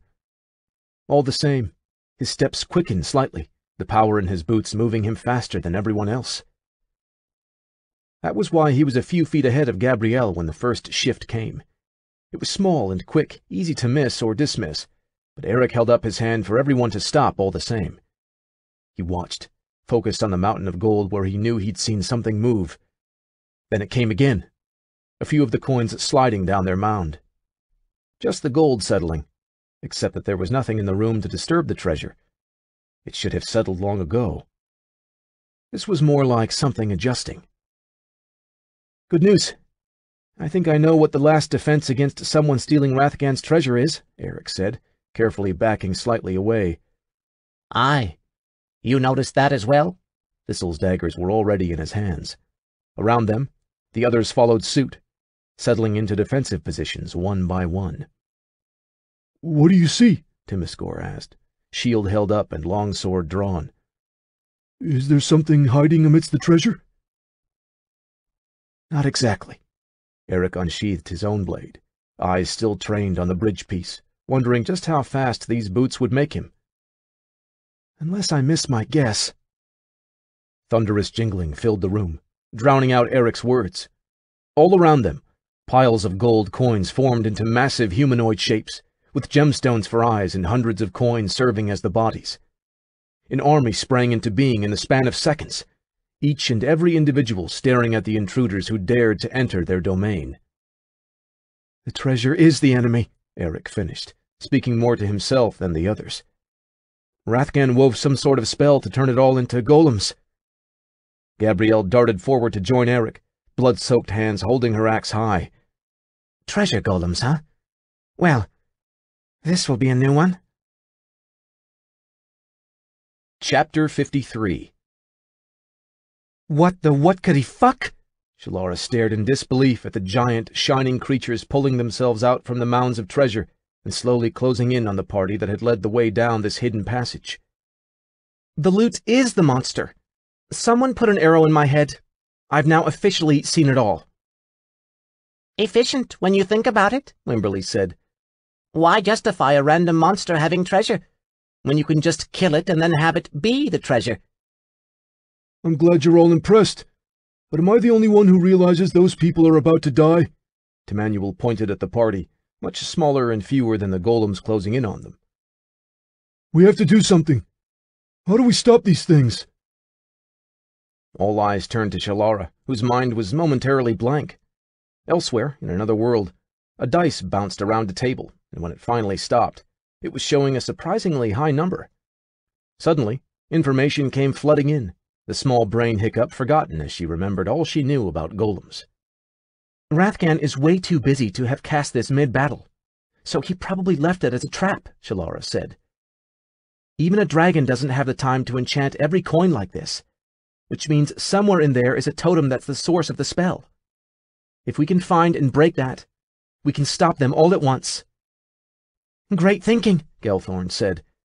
How do we find it? No clue. It might be in one of the golems. It might be hidden in a pile of non-moving gold. Just look for anything glowy or magical, and then see if it breaks. Shalara noted the disappointment in her friends' faces and gave a small shrug. It's not supposed to be easy to stop. Otherwise Rathgan wouldn't have used it as a defense in the first place. I suppose you have us there, Temanuel said, drawing his blade. You all search the piles. I'm going to try and help those 5 survive. It's 6 if you count the pig, Gelthorn pointed out, even as she drew her bow. 6 it is, then. Temanuel didn't wait around any longer, bolting forward as fast as his heavy feet would carry him, right into the thick of battle. Shalara watched him go, still a bit impressed at the headstrong nature that allowed him to race into danger when a sensible mind would have demanded he flee from it. That was their paladin, always courting death. If they wanted to save him from it, they'd have to find a way to stop these damn loot golems. Gelthorn, take the gold piles to the right. Wimberly, to the left. Help Temanuel and the others if you can. But the main priority is to hunt for that totem, Shalara instructed. What will you do? Wimberly asked. There's some sort of object on a pedestal at the other end of the room, she said. Seems a little too obvious to be our totem, and it's almost certainly booby-trapped. But we're going to kick ourselves if that turns out to be the solution and we ignored it. I'm going to try and make a run for it. You do realize that requires crossing the main part of the battlefield, right? Gelthorn pointed out. That's why I'm not going just yet.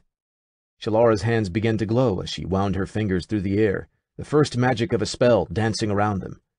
I've got some mana to burn, and this seems like as good a time as any to use it. Treasure golems were slow, which was probably the only thing keeping Timiskor and his friends alive. Their giant limbs ponderously wound back to administer blows, giving ample time to move out of the way before the golden fists came crashing down and cracked the stone floor where they landed. If they'd been facing a lone golem, they would have certainly triumphed, as they could have dodged the slow strikes while wearing it down a bit at a time. The trouble was that they were facing at least 24 of the things, and the number was only growing as more pulled themselves up from the mounds of gold. As more circled them, dodging became harder and harder.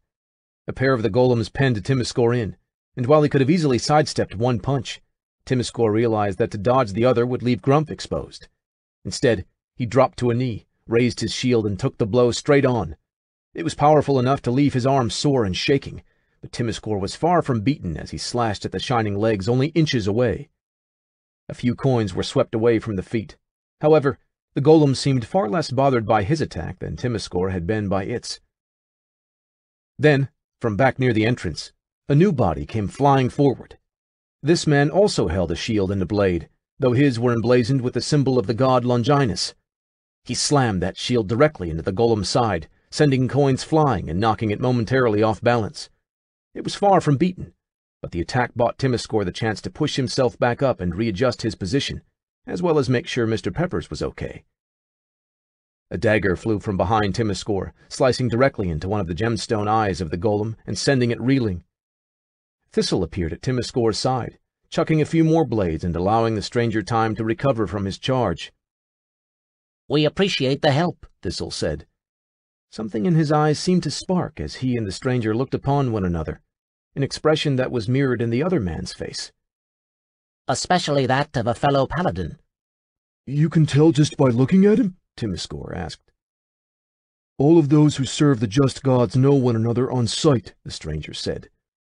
"Friends should always be able to recognize each other." "I am Thistle, paladin of Grumble."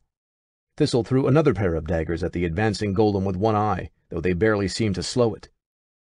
"And I am Camnarael, paladin of Longinus." He backed a few feet away, angling his shield ahead. "Good Sir Knight, if you would lend me aid, perhaps together our shields will be enough to scatter this one." "It will be my pleasure." Timiskor set his own next to Camnarael's shield, and the two readied to charge simultaneously. "But please, call me by my given name. Timiskor." All eyes were on Russell, which was not uncommon during moments where he was doing the dialogue of the NPCs they met along their journeys. That was why they all saw the blood drain from his face as he turned the page and muttered that name. Slowly, his eyes rose from the module until they locked on Tim, who suddenly looked as though he'd swallowed a hot chili. "Does that mean something?" Bert was already digging through his notes, the detailed ones he kept on hand during every session.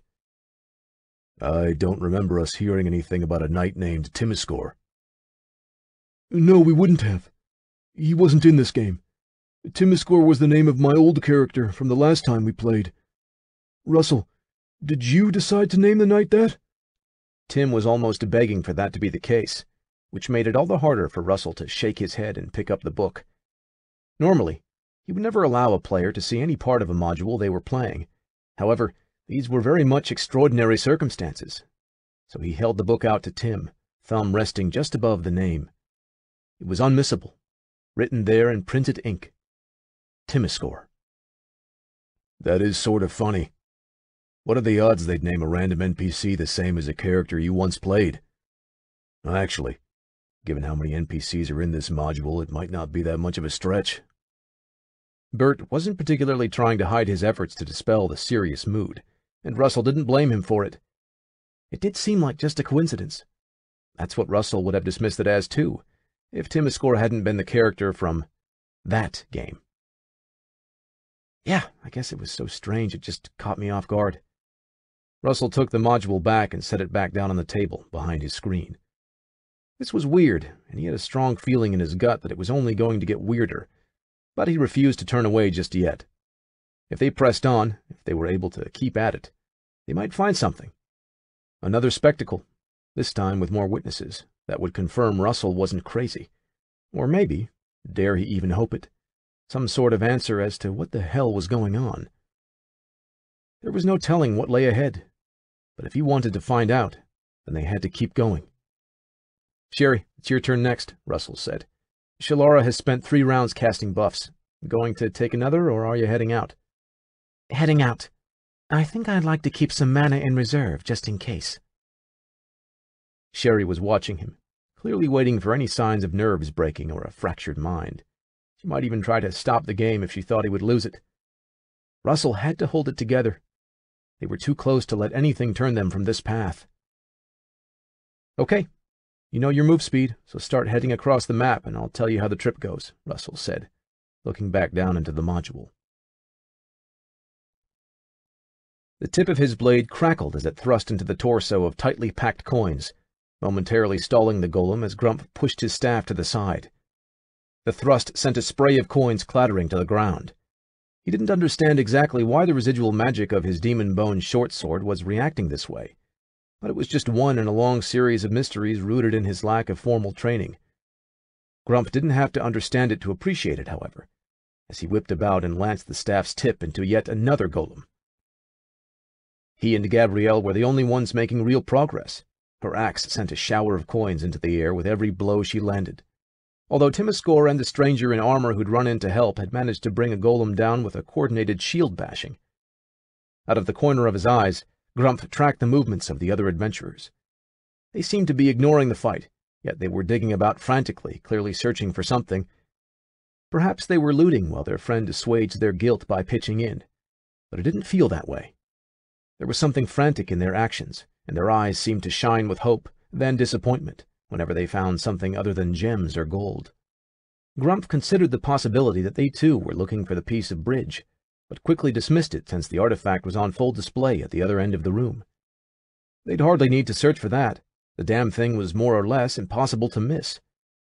He'd just finished putting the idea away when he caught sight of another member of the group, this one clad in mage robes, racing toward the center of the fight.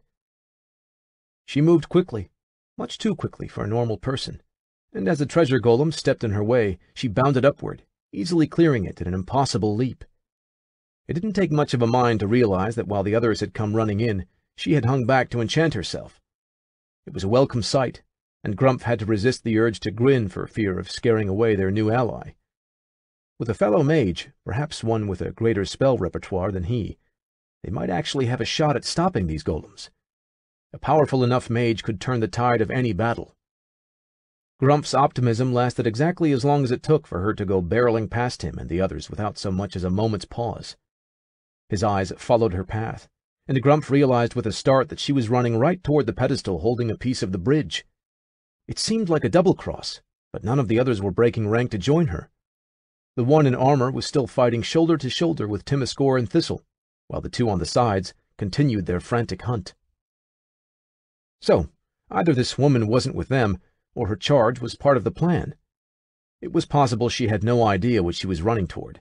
Perhaps she merely thought it was some sort of magical implement that could be used to help slay Rathgan or stop the treasure golems. That, unfortunately, held the potential of being an even worse scenario. If she got a hold of the bridge without knowing what she was doing, they could very well end up with another Aldrin on their hands. Grumpf twisted, catching the side of a golem's blow in his shoulder, which felt like it was fractured if not outright broken. Had he taken the full force of it, Grumpf doubted he would still even have an arm. It was a worthwhile injury, though, because it allowed Grumpf to redirect and run over to Eric, skewering a golem that had been attacking the rogue a moment prior. "Go!" Grumpf ordered, pointing over Eric's shoulder to where the mage was steadily progressing toward the pedestal. Eric hung there for a moment, visibly torn with indecision. They were barely holding on as it was.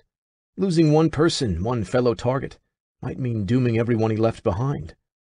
But Eric was the only person in the party besides Grumph to touch the bridge. He knew how dangerous it could be. With a small nod of apology, Eric turned and began to chase the woman.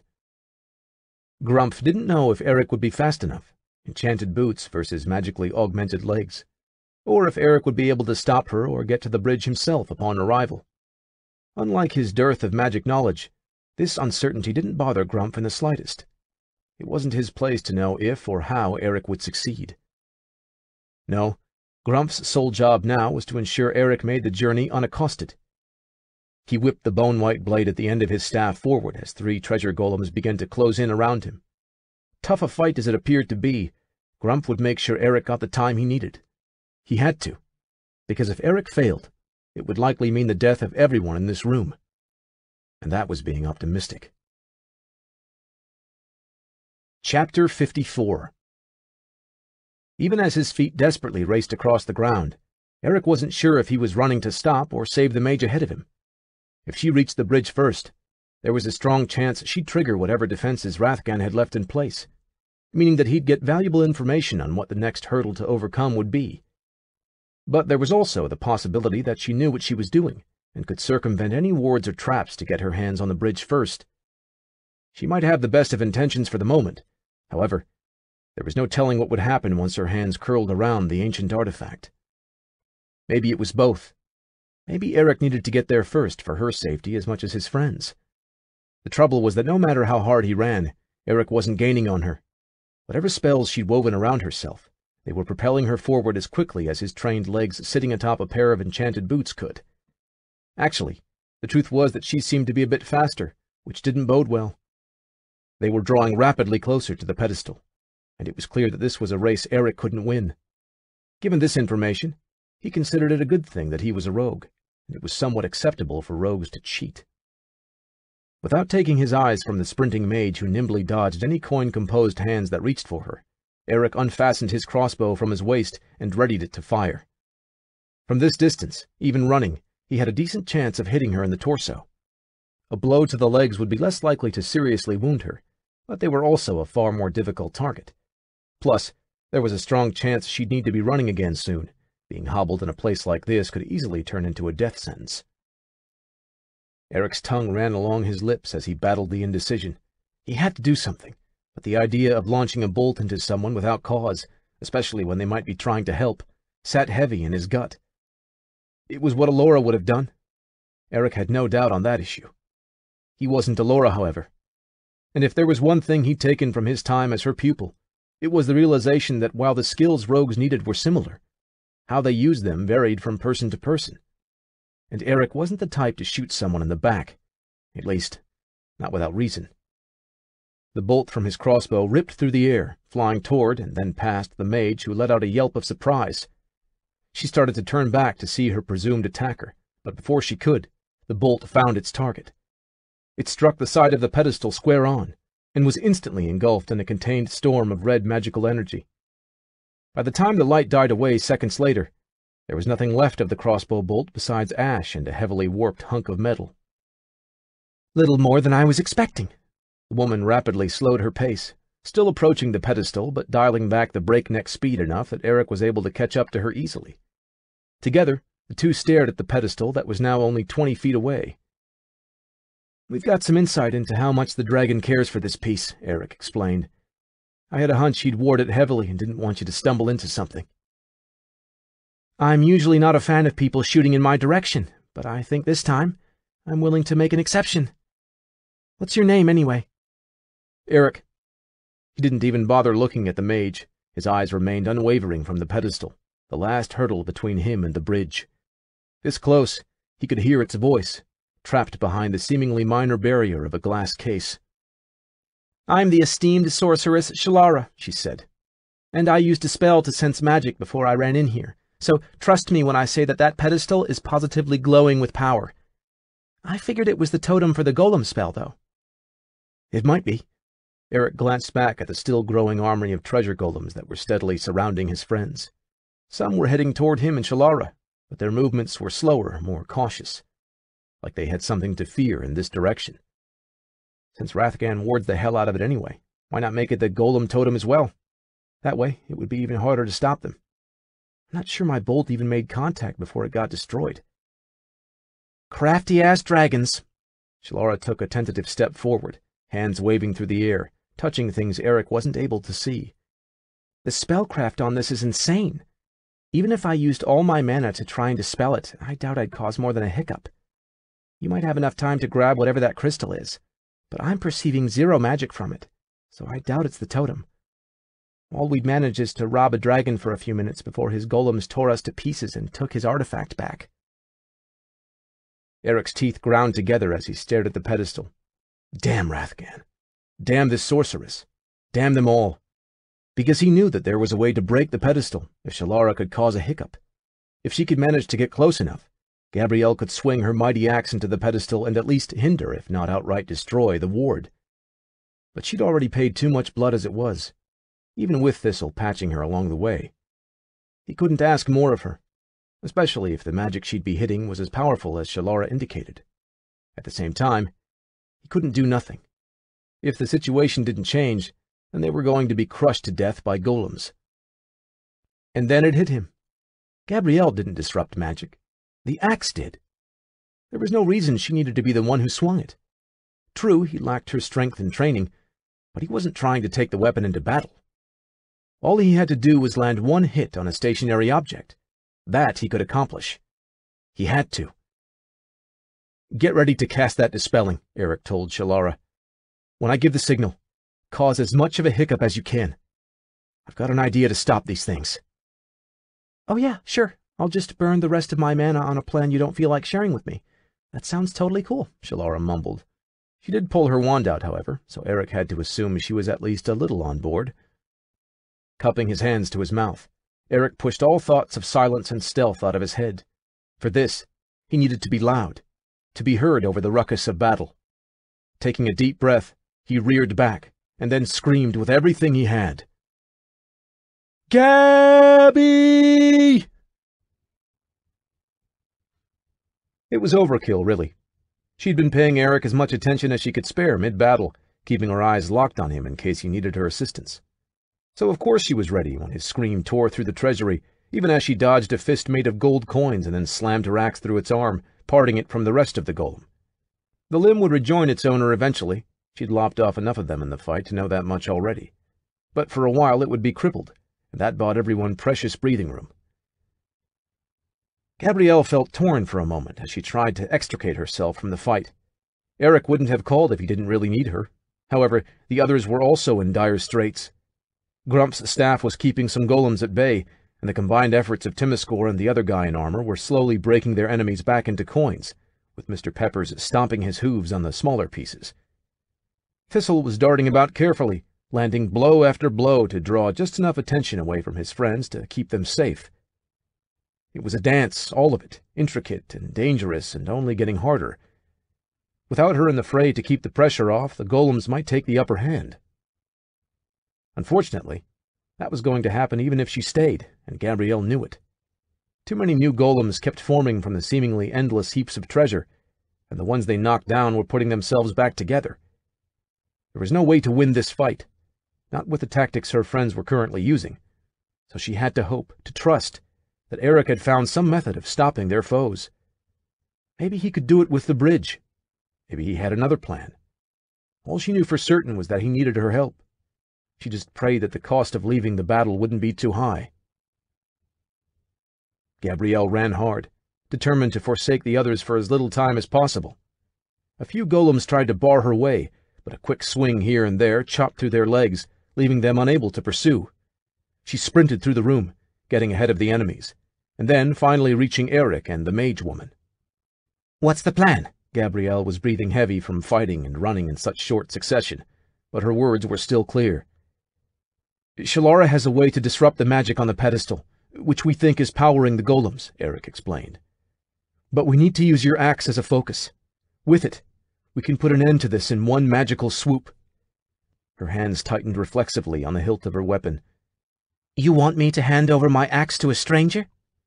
"It's a cursed weapon, Gabby. Do you really think anyone wants to steal it?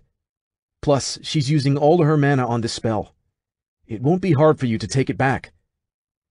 Eric extended his hand and gave her a warm, reassuring smile. It was just like the ones he'd given when she was brought back from the goblin camps and he'd thought she needed comforting. He was asking her to trust him and his judgment. I better get this back. Slowly, she reached out and set the axe in Eric's hand. He winced as his fingers closed around it, but the smile never wavered. You will, Gabby. I promise. Eric raised his voice and called over to the robed woman, who had her eyes closed and was muttering nonsense as she waved a glowing wand in the air. Shalara, you almost ready? Good to go whenever you are. He headed toward her, axe in hand, and stopped at her side, so close to the pedestal. Do it! Eric looked back at Gabrielle for a split second, and in that moment, she knew. That bastard had tricked her. He'd used their relationship to put her at ease, and the urgency of the situation to keep her from asking questions she should have asked. Like, why did he need to be the one to take the axe to the mage? In that fraction of a second, Gabrielle realized just how far along the path of a rogue her best friend had gone. She tried to stop him, but Eric was always faster than she. With enchanted boots and a healthy head start, there was never any chance that she would catch up. All Gabrielle could do was watch as Shalara let out the blast of blue magic that struck the pedestal and caused it to spark and flicker. Eric was only steps behind the magic, axe held clumsily over his shoulders as he reared back for a swing. Gabrielle tried to scream, to tell him to stop, but Eric's desperation was faster than her words. He took one final step forward and swung with everything he had, smashing the axe's head into the pedestal. The explosion knocked Gabrielle flat on her back, which turned out to be a blessing as her weapon sailed overhead, slamming into the ground only a few feet away. Dragging herself up, ignoring the ringing in her ears, she scanned the area, desperately searching for Eric. He wasn't hard to spot, his singed and battered body only a few feet from the pedestal, which was now covered in swirls of glowing red energy. Bursts of that energy shot out, seemingly at random. One hit a coin near Gabrielle's feet, and when the light faded, the piece of gold had been transformed into a dead fish. Oh, shit! Shalara rose to her feet as well, shoving a treasure chest that Gabrielle was certain hadn't been there moments prior off of her legs. He only cracked it! Following Shalara's eyes, Gabrielle realized that there was a chip taken out of the pedestal, right where Eric had struck. What does that mean? Best guess, he fucked up the enchantment but didn't destroy it. Now it seems to be firing off magical energy with random effects, like unshrinking something I paid a lot of money to have miniaturized. Shalara kicked the chest for good measure. Maybe he at least stopped the golems. Gabrielle turned to look back at their friends, and what she saw was almost as alarming as Eric's beaten body. Shalara turned as well, and she let out a series of curses under her breath as she saw what was happening. I guess we at least know for sure that this is the totem. Chapter 55. Thistle thought of himself as worldly, in the sense that he had seen much and been through many experiences. If pressed, he would have admitted that while he didn't consider himself impossible to surprise, he did think it was difficult to do so. The treasure golems had been unexpected. However, ultimately, they were just like what he'd battled in the orchard, only made of coins instead of moss, and much, much stronger. After the explosions, that was no longer so. Whatever Gabrielle, Eric, and the woman in robes had done, it had clearly impacted the golems. Specifically, they'd begun to warp and fuse, the humanoid shapes no longer static as they continued attacking Thistle and his friends. A tentacle made of gold coins whipped by Thistle's head, nearly taking it off if not for poor aim, the individual coins within falling even as it swung. That appendage belonged to a golem that had once been two, and both heads rested atop its malformed shoulders as the hands became little more than waving whips. Near Timiskor, three-fingered hands were reaching up from the ground where a golem had been smashed to pieces, trying to grab his legs. Timanuel managed to catch a blow on his shield and was driven back, but the limb with which the golem had struck exploded into a shower of gold, the coins rolling into other golems as soon as they touched the ground. This was a surprise, all right. No getting around that. Obviously, they'd done something to mess up the spell. However, rather than simply coming apart, the enchantment had been warped. Thistle backed away quickly, surveying the battlefield as he tried to get his bearings. Movement caught his eye. 3 new figures had entered the room, but they weren't going anywhere near the golems.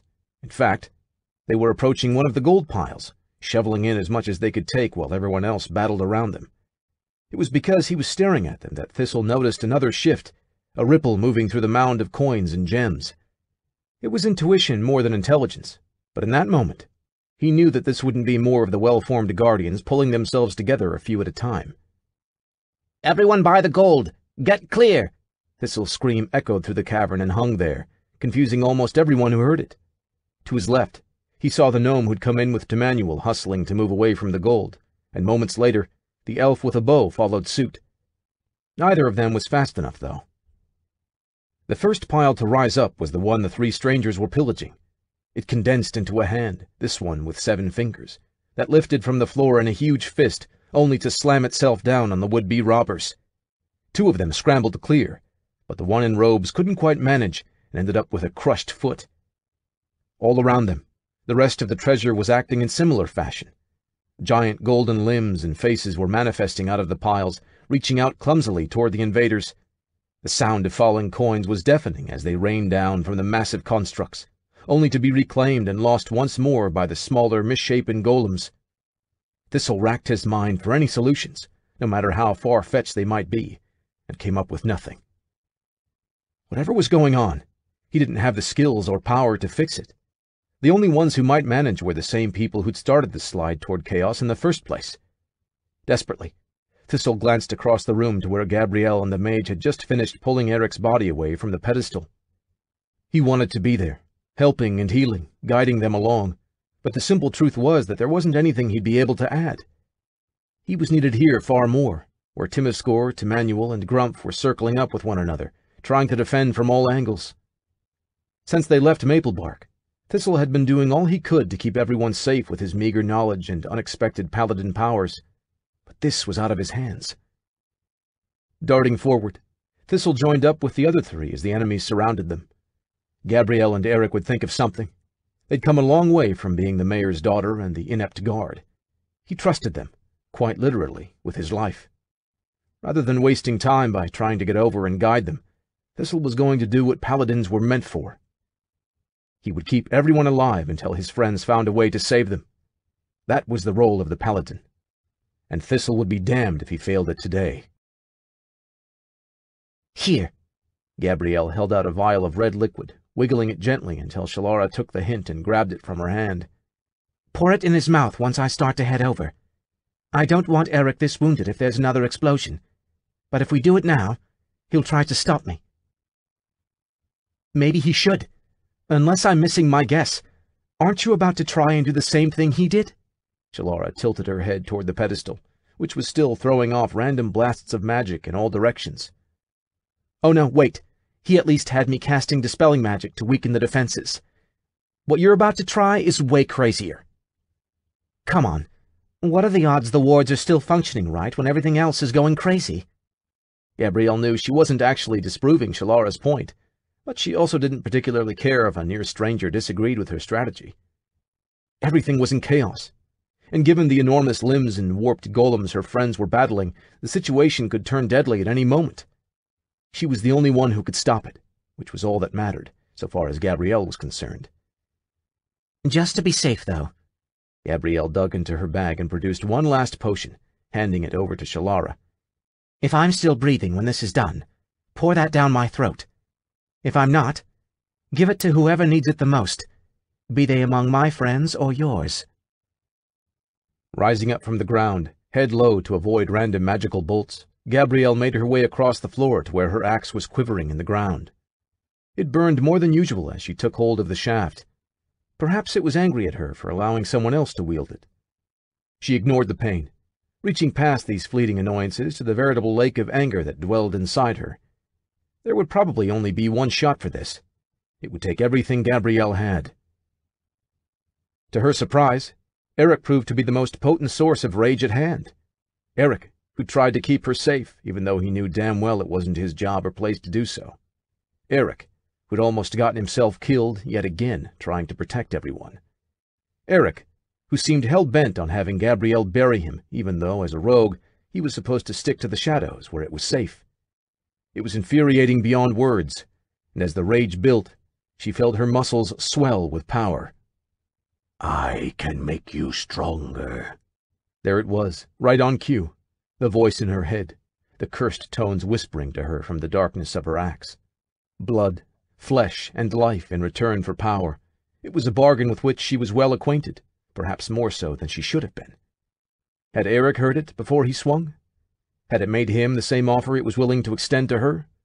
Or had he just whipped the thing around carelessly, never knowing about the toll it charged? Take what you need. Gabrielle's voice was a whisper, her words so soft they died the moment they left her lips. We get one swing, maybe. So take whatever it costs to destroy that magic. If you're strong enough. This time, she was sure she felt the axe burn stronger in her hands, yet she smiled in spite of it. So, the axe did have some pride. Gabrielle had been wondering about that. Her eyes opened, and she noted the surprise on Shalara's face. Her hair had probably changed color again, not that it mattered. The axe could give her horns, a hump, and a tail if it wanted, as long as all those changes came with the power she needed. A glance down at Eric only added to the burning fire of fury inside her, one last log atop the blaze. Nodding to Shalara that it was time, Gabrielle waited only until the potion vial touched his lips before she began her charge. Within steps, she could feel the magic radiating from the pedestal. The very air seemed heavy, and the hair on the back of her neck stood on end. Snaps of magical energy struck the ground around her. She wondered if it was trying to target her and missing, or if it was simply firing at random. If she were being careful, Gabrielle would have zigzagged to make herself a more difficult target. But such tactics would have cost her momentum, which would have weakened her swing, and that was not a trade she was willing to make. Another bolt flew out, this one so close that she could feel the heat as it passed by her face, yet her pace never wavered. Bolting ahead, axe raised, Gabrielle focused on nothing but the chip Eric had left in the pedestal. That was the weakest point, the place where her blow would do the most damage. She ran faster, even as the bolts closed in around her. The wards were definitely targeting her, no question about it now. It was only a matter of whether or not they struck her before she hit the pedestal. She pumped her legs, flying forward, paying no heed to the magic trying to keep her away. If the pedestal thought she'd be scared away that easily, then it clearly had no idea just who it was fucking with. And then she was there. Her arms were moving forward before she even noticed that she'd reached her goal, slinging the axe forward with all the power her fury, training, and enchanted necklace could muster. Around the pedestal, energy was collecting for another blast, and at this range, it couldn't possibly miss. Gabrielle's very bones seemed to creak as she willed the weapon to move faster, swing harder. She was betting everyone's life on this attack. Come on, Axe. Show me that you're not all talk. The words were barely choked out, but from the flash of pain on her palms, she was sure her weapon understood. It might have been her imagination or a trick of the light, but just before the strike landed, Gabrielle was certain she saw the axe's blade glow for a split second. When it connected, it was perfectly flush with the chipped section Eric had created. Gabrielle didn't dare let up, though. She poured it all on, determined to chop through in a single blow. Blood ran down her arms and legs as wounds opened everywhere, but Gabrielle paid them no mind. She couldn't risk anyone else trying to finish this task. This was her job. She was the barbarian. She wasn't stealthy or wily or adept at magic. All she could do was hit hard, and by every god in the pantheon, she would see her task fulfilled. Gabrielle felt the axe cleave through to the other side just before everything exploded around her. That was why she met the wave of destruction with a wide, unapologetic grin across her face. She'd done her part. The rest was up to her friends. Eric awoke just as Shalara yanked him behind a large wooden chest. He tried to sit up, but she shoved him roughly to the ground. Before he could ask for any explanations, a massive explosion rocked the cavern, slamming the treasure chest they were hiding behind into them. The strike from the chest caused screams of pain to course through Eric's battered body, but otherwise kept them safe from the blast. As he lay there, Eric's mind spun. He tried to break the pedestal, which meant he'd either succeeded or failed. A secondary explosion seemed like a strange result for succeeded, so he likely hadn't pulled it off. And if he'd failed, then the person who'd obviously try again was... "Gabby!" Eric pushed past Shalara as the explosion died, leaping to his feet and scanning the area. Everything was smoky, with bits of magical residue still crackling in the air. It was impossible to hear anything over the sound of thousands of coins clattering to the ground, a sound that would have been joyful music to him only moments prior. The golems were falling apart. Gabrielle had managed what he had failed to do. But where was she? He limped forward, his body still wounded from his own attempt, choking his way through the smoke. It was clearing, rather quickly at that, and as it did, Eric's heart froze in place. Not far from the remains of the pedestal were a pair of blood-red boots adorning pale legs. Eric lurched over, waving his hands to clear the smoke out of the way. There she was, axe still tightly gripped in her hands. And next to her, what had seemed so important up until this moment, was the bridge. Yet Eric didn't even reach for it. Instead, he raced to Gabrielle's side, his bloodied hands grasping his oldest friend. Lifting her arm, he tested for a pulse, waiting for the reassuring throb in her veins to signal that it would be okay, that he only needed to pour a potion down her throat for everything to work out. He was still kneeling there as Shalara walked over. His fingertips had gone white as he dug into Gabrielle's flesh, trying with all he had to find her pulse. "How is she?" Shalara asked. "She's fine. She's going to be fine. She's Gabrielle the fucking barbarian." His hands were getting tighter, clenching Gabby's pale wrists even as the tears started to fall. "She's killed demons and bandits and a priest of Calzador. Nothing keeps her down. Nothing stops her." Eric heard the shakiness in his voice, but he wasn't able to calm it. All thoughts of control and training were gone. He gripped tighter, refusing to accept what was so plainly obvious. On the other side of Gabrielle, Shalara bent down and carefully took her other hand. Holding it gently, she pressed her fingers to the pale wrist for several long seconds before setting it back on the ground. "Eric, there's no pulse. She's okay. Her skin is already getting cold." "She's going to be okay," Eric spat the words, as though saying them loud enough could make them true. "I'm so sorry, Eric. Gabrielle is dead. She gave her life to save us." Eric didn't have a response for that. His head simply fell forward onto the stomach of his oldest, dearest friend in the world. Wordlessly, Eric wept. It was impossible to say how long he was there. All he knew was that the sound of footsteps could be heard as the others drew near. And then something inside him, something he hadn't even realized was there, snapped. Everything he'd been scared of, everything he'd been holding back, all of it gave way under the crushing thought of the task of laying Gabrielle to rest. No. His head rose, and Eric realized that everyone, his friends, Shalara's party, and 3 strangers he'd yet to see were nearby. None of them mattered, though. Not right now. Eric searched the ground and quickly located what he was looking for. "No," he repeated. "Gabby isn't dying here. Not today. Not like this." "I mourn her loss too," Thistle said gently. "But the laws of life and death are not so easily undone, not even for the gods." "So that's why we have to lose her?" Eric glared at the paladin with more anger than he thought himself capable of. "Because there's some law of the universe that says so? We can animate gold into monsters, conjure items from nothingness, and bend the very existence of the world to our will. But Gabby has to die because someone, somewhere made a rule that said so? Well, fuck that!" Like a striking serpent, Eric's hand whipped out, closing around the bridge before anyone could stop him. "I say it's time we start breaking the rules." Chapter 56. Eric's face went still as soon as he laid his hand on the bridge. Grump wasn't sure what it was like for him. He imagined it to be a more peaceful experience than what Grump had endured.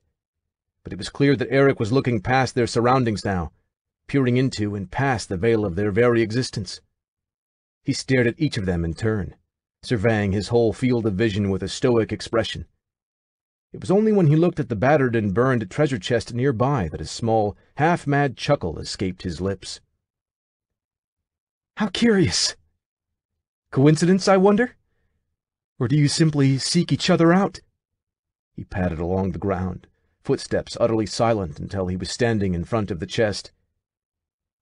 Shalara, where did you find this? We got it from stopping crazy mages a while back, replied the woman in robes. Had it shrunk down, but it got disenchanted during all the weird magic shit. And do you have any idea what's inside? The final wizard gave his life to put a blood seal upon it, said Timanuel. He had positioned himself slightly between Shalara and Eric.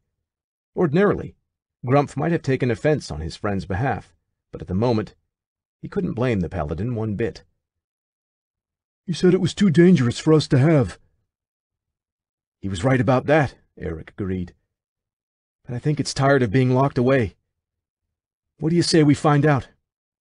Reaching forward, Eric pressed the bridge to the front of the chest. Its ever-present glow pulsed once, and with a small click, the chest sprang open. Shalara started to move forward, but Eric was already digging about inside. When he emerged, his free hand now held another piece of the bridge. Grumph felt his chest tighten. One piece was dangerous enough. Never had they held a pair at the same time. What the hell are those? Shalara asked. Looks like they're powerful. That's more than enough for me. Glezadale, how's the foot? The voice came from a towering man of muscle, who was covered in blood that most certainly was not his own. He unsheathed an axe from his back, looking at a nearby man who'd just finished chugging down a potion. Good as new, Glezadale replied. Right then. Let's make this short and sweet, said the big one. I'm Mitton. This is Glezadale, and the one with the daggers is Turker. We're going to be leaving with whatever those fancy magic items are, along with all the gold we can carry. Now, while you all have been fighting and getting your asses kicked, we've been collecting items and potions from the fallen. So you can try and come at us. You do have the advantage in numbers. But I think you'll be a lot happier if you all just toss down your items and let us walk right out of here. I know you. The bridge pieces in Eric's hands were glowing, as were his eyes, as he glared at the three robbers. You were a different body last time, but I recognize your shape. Trying to be weird won't bluff us, dumbass, Mitton said. You ambushed us as we were leaving Aldrin's dungeon. You killed the Solium guards, and you tried to kill us. You hid in the bush with the red flowers. Is that how you treat this world? Acting like we're all disposable toys as though our lives don't have meaning? Eric's smile was getting bigger, worryingly so, as he lifted the bridge pieces higher. All of you are so brave when you have pawns to hide behind. But let's see how you fare when it's your blood, your lives on the line. The glow around the bridge pieces flared, and Grumph felt something, not magic as he knew it, but powerful all the same, flow from the artifacts. It grew brighter and brighter until Grumph finally had to look away. His eyes were watering, and he was seeing things. Shadows that couldn't be there behind everyone nearby, save only for his friends. You want these? Eric asked. Then risk your life to come and take them. And take them. Russell's voice was strange, different from when he was representing some random character. It had a passion usually absent from such scenes, yet his face was completely stoic as he stared unfailingly down at the module. A moment of silence lingered after his words, and then things took a turn from unsettling into outright impossible. This time, the D20s didn't spin. They began to glow, softly at first, and then like miniature suns, until a bolt of lightning leapt from each one and struck every player in the chest. The bolts faded, yet the spots on their bodies continued to glow through their clothes, a throbbing light that perfectly matched what was emanating from their dice. Russell, what the fuck is going on, man? That was already some weird dialogue, and now you rigged up special effects? Bert's voice was pleading, desperate to be told there was a logical explanation for this. Slowly, Russell's hand reached over and knocked down his GM screen. With it out of the way, everyone could see the glowing spot on his chest, a perfect match for both his D20 and the pages of the module, which were flickering with a light almost like fire, only nothing was burning. Most concerning of all, however, was when he looked up and it became clear that his eyes were clouded completely over with a white fog. He had no expression. He just sat there, staring at them blankly. "I think we should all pick our next actions very carefully," Tim said. "Last time things got this weird was when I played Timiscore. That time, my dice glowed and then crumbled to dust. I have a feeling things can get a lot worse this time around."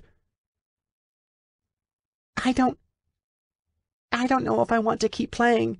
Alexis had curled into a small ball in her chair, eyes fixed and unwavering from the glowing D20 in front of her. Seeing as I think that book just possessed my brother, I'm not sure we have a choice. Sherry was staring at Russell, willful yet calm. He'd been trying to tell her that something weird was going on with these books, and as much as she tried to support and encourage him, she'd never completely believed it herself. Not until this moment. Alexis, I know this is scary, but what would Gelthorn do? She would... Alexis stopped, straightening her body slightly and raising her voice to Gelthorn's usual powerful tenor. Gelthorn wouldn't shrink away. It's just magic. She sees this daily. She wields it herself. And she knows we've done nothing to incur this character's wrath. That's right, Sherry said. I just jammed a potion down his throat, and Temanuel risked his life to keep the others safe. We're not the robbers. We're not the ones who should be afraid. Just going to throw out this thought, Bert said, eyes wide and unmoving from Russell's transfixed form. If all this is happening to us and we're regular players, then what are the odds that the three dicks trying to rob us are also players somewhere out there? Fair to decent, Sherry replied. And as spooky as this is for us, I would not want to be them right now. Not again! Glenn was on the verge of tears. His watery eyes darted between the glowing D20 and the spot on his chest, just above the heart. No, no, no, no! Shut up, Glenn! Mitch's hands were white as he gripped the edge of the table, alternating between staring at the dice before him and glaring at their dungeon master, whose smile hadn't so much as budged, even as her eyes became cloudy and the book in front of her started shimmering with unnatural light. It's a trick. She set this up to fuck with us as a prank. That's why she closed the shop for a change. Oh? Jamie blinked, and suddenly her eyes were her own again. Is that what you think is happening, Mitch? It would be nice, wouldn't it? But that doesn't explain what happened last time with your old group. I think you know this is real. You just don't want to accept it. Fuck this! I'm out! Terry shoved his chair back and stood, turning away from the table and lunging toward the door. I wouldn't... But before Jamie could offer advice, Terry fell to the ground, the light on his chest burning brightly. No one moved to help him, and slowly, Terry crawled his way back to the table, whimpering. As he drew closer, the pain seemed to diminish, and he managed to haul himself back into his chair. The sweat pouring from his face might have been from either pain or exertion, but Mitch was in no hurry to find out which. As I was saying, I wouldn't recommend that. Something tells me you're more connected to those dice than you realize, and it might be dangerous to get too far away from them, Jamie said. Mitch reached for his D20, wondering if perhaps he could take it with him and flee. Unfortunately, it was stuck to the table so tightly the piece of glowing plastic may as well have been welded into place. You have to declare what you're rolling before you can throw the dice. Jamie was still unfazed, impossibly so, patient and waiting just as she had been through the entire game. Mitch's nerve wavered. What the hell was going on? What should he do? He didn't like this shit at all, having some outside force fuck with them like they were toys. Mitch wasn't just going to back down because of a few dumb parlor tricks, and Terry being a weak bitch. It was the guy in the game who'd started this, which meant that they just had to take him out and all this crap would end. Fleetingly, some part of Mitch suggested that perhaps diplomacy would be the best method moving forward, but that instinct was immediately dismissed. Mitch didn't back down. Not in real life. And sure as shit not in a world where he was a powerful barbarian of unstoppable strength. I'm going to charge and attack the chatty asshole with the artifacts, Mitch declared, this time When he pulled on it, the D20 came from the table freely. So be it. Jamie's eyes closed again, and when they opened, they were clouded over once more. Roll your attack. For a long moment, nothing happened, and Thistle hoped that this day might end without any more blood being shed. Then, Mittnin hefted his axe high overhead and began running toward Eric, seemingly unconcerned with anyone else. While he'd hoped it wouldn't come, Thistle had been ready for just such an attack from the moment the trio had declared their intent to rob them. The dagger was already in his hand, and a large barbarian made for a relatively easy target. The smart play would be to try and catch him in the neck and end this conflict before it started. Yet something stayed Thistle's hand. Eric's words were strange, terrifying in ways, and it was clear more was going on than Thistle was privy to. As much as it made tactical sense to go for the kill, Thistle couldn't help but think he'd regret it if the dagger found its place. Better to go for a wound, to distract the enemy and remind him that there were more threats than just Eric present. Thistle's dagger whipped through the air, slicing into the soft flesh of the barbarian's arm just above where his bracer would have protected him, before the blade vanished and reappeared in Thistle's sheath. He was already preparing to hurl the next one, with a keen eye on Turker and Glezadel in case they tried for retribution, but the scream that ripped from Mittnin's throat stopped Thistle cold. The blood-stained warrior had fallen to his knees, dropping his axe with a careless clatter and screaming in pain as he stared at the wound on his arm. Granted, it had been a solid throw, but Thistle couldn't imagine it actually hurt that badly. The dagger had done nothing more than gouge a few inches deep. Painful, to be sure, but nothing compared to the wounds regularly suffered by any adventurer. Perhaps it was a good thing Thistle hadn't gone for the kill, after all. Eric had watched it all happen without moving a single step back.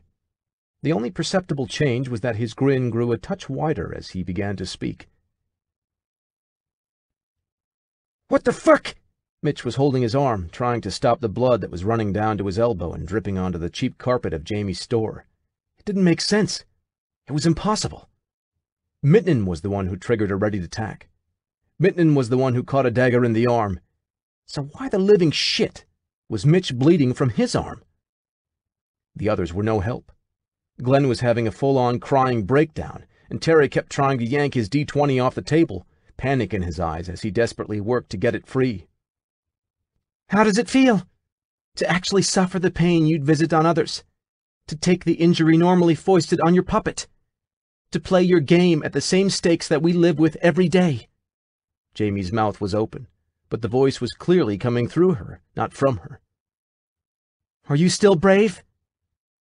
Are you still willing to risk your life to stand here? Because we are. Somehow, Mitch could hear the sounds of weapons being readied. The glowing spot on his chest started to burn, and as his vision grew blurry from tears, he thought he could almost see through the map to the creatures standing there, bloodied, battered, and ready to lay down their lives in battle. Jamie. Was that really his voice?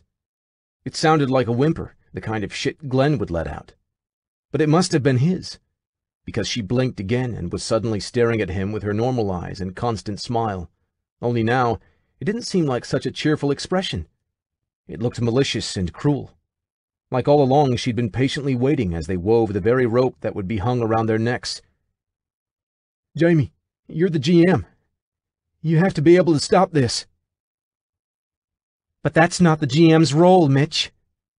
How was she so fucking calm amidst all this insanity? The GM is just a conduit between the players and the game. We're the voice of the world, not the world itself.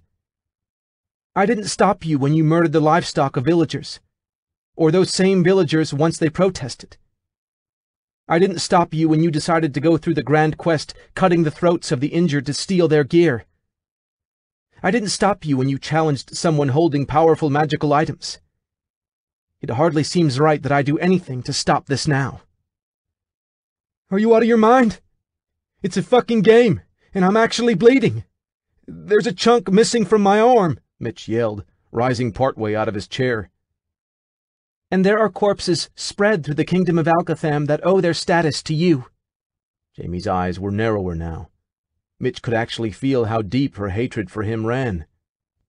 You're always willing to throw life away when it's not yours. What are you willing to give up when you're the one who pays the toll? All rational thought left his mind as Mitch began slamming his fists on the table, snapping out a word with every blow. This is a game, you crazy bitch!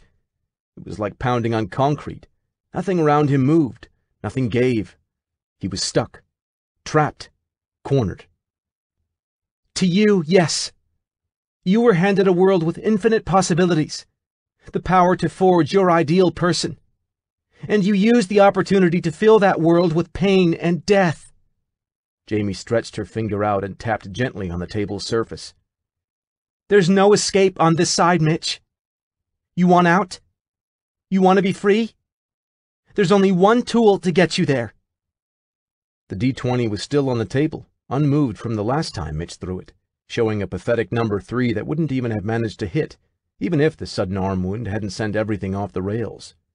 He put his hand over it, knowing it wouldn't move, but unable to bear the glow it was casting off. Slowly, Mitch sat back down in his seat. Terry, Glenn, get it together. Neither reacted, so Mitch reached over and slapped Terry in the back of the head. Ow! I've got a fucking dagger slash in my arm. You think I won't do worse than bop your head? Mitch asked. Glenn, you with us? Or you need one too? I'm here.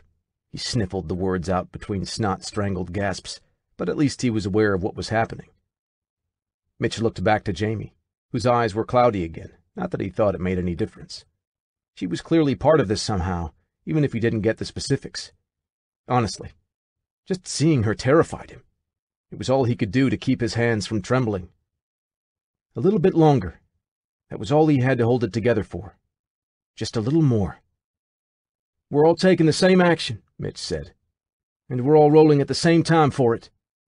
He curled his fingers around the dice slowly, all too aware that once he kicked things off, there might be more daggers coming at him. For that matter, it could be arrows or crossbow bolts, or magic. How had he never realized how dangerous the world of spells, swords, and stealth was? There was no getting around it, though. The other two wouldn't hold for very long before they lost their shit again. Mitch had to make the right move while he had the chance. We're running away, rolling to try and do so defensively in case they throw anything at us as we retreat. His D20 came loose, and Mitch lifted it high into the air. He wasn't a particularly religious person, but Mitch still dropped a prayer to the universe all the same. With his life on the line, a little divine help didn't seem like such a bad idea. Chapter 57. Timiskor had seen retreats before, and what happened was not a retreat. The warriors before them broke in both mind and spirit, so fundamentally shattered that he doubted any would dare to do so much as even touch a weapon for the remainder of their natural lives. Mitten didn't even bother to recover his axe. He simply stopped screaming, rose to his feet, and took off in a dead sprint, joined by the other two. Timiskor held his breath as they ran, unsure if anyone would take a parting shot, or if Eric would visit some other foul magic upon them. None of that happened, however, as the three would-be thieves passed the room's entrance and entered the tunnel leading back to the dragon fight. He wasn't sure that was truly a safer place to be, but given the power Eric was wielding, perhaps Rathgan wasn't so bad after all. He turned away from the fleeing trio to find a tense mood had settled in. Temanuel and Shalara had grouped up near the gnome and elf in their party. Timiskor wanted to assure them that it would all be fine, that Eric was just reacting to the threats of the others, but he couldn't. Right now, Timiskor had no idea just how far Eric was willing to go. Gabrielle's death was fracturing his mind, and the bridge's power seemed to be seeping into those cracks. Look, we don't want any trouble.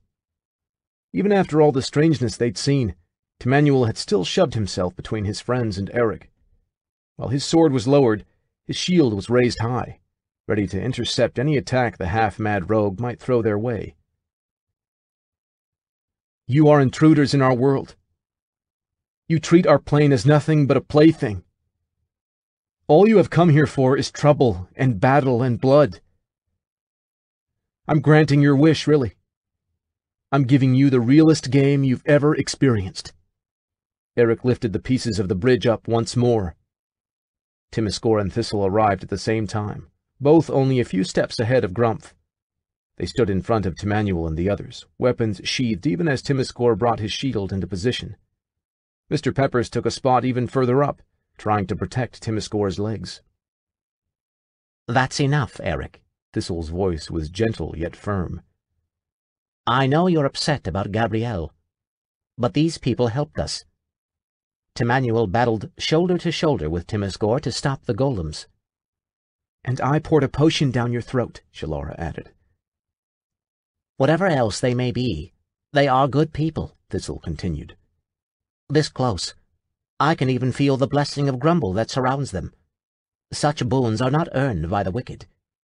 The last 3 were justified. However, we cannot allow this to go any further." Eric stared at them, face twisting unnaturally as unknown forces warred within him. At last, his hands lowered as he gave a small nod. "Intruders though you are, you still came to our aid. My friends are right. The sins of your kind are not yours to bear." The tension around them abated slightly, yet no one felt safe just yet, not so long as Eric was holding those artifacts with madness in his eyes. "By the 9 hells, what's going on? Is Eric possessed or something? You all look like you're ready to kick the shit out of him." Every head swiveled toward a voice that rose from an area where there should have been only silence. It was impossible. No one had cast a spell, and even Eric had been too busy dealing with the robbers to try and fix her.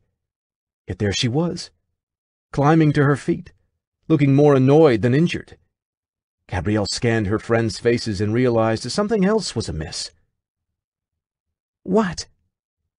A sound like the chiming of bells filled the air as Eric dropped both pieces of the bridge, throwing his arms around Gabrielle in a hug so strong that even she seemed uncomfortable.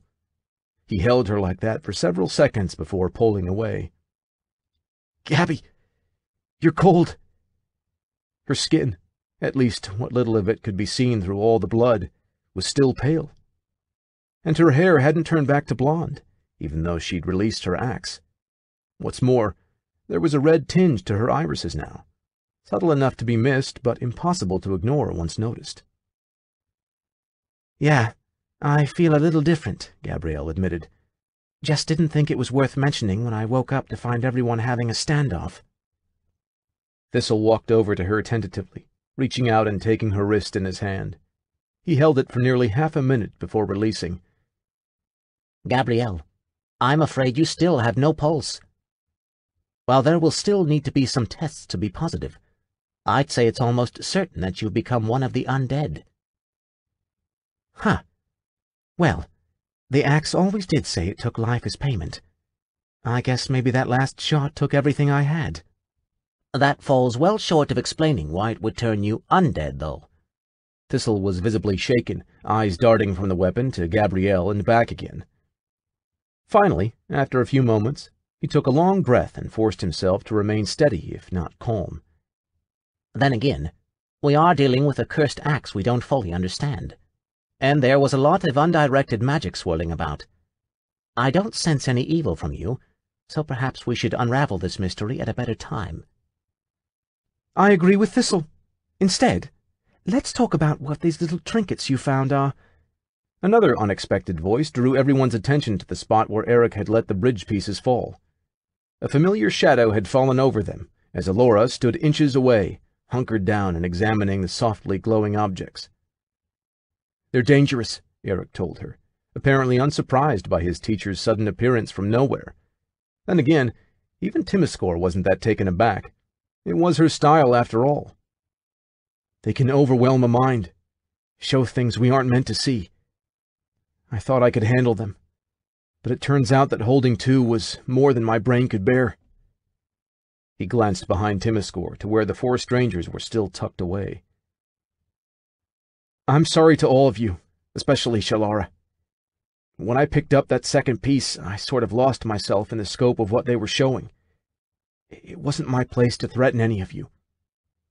"Words are great, but nothing says you're sorry like turning off the glowing dice and giving us our GM back," said the gnome behind Timiskor. "Right, of course. Eric made his way over to the pieces, but before he arrived, Elora nimbly kicked one of them back with her left heel. "I caught the first show where you lost your mind. Not really looking to see an encore," she explained.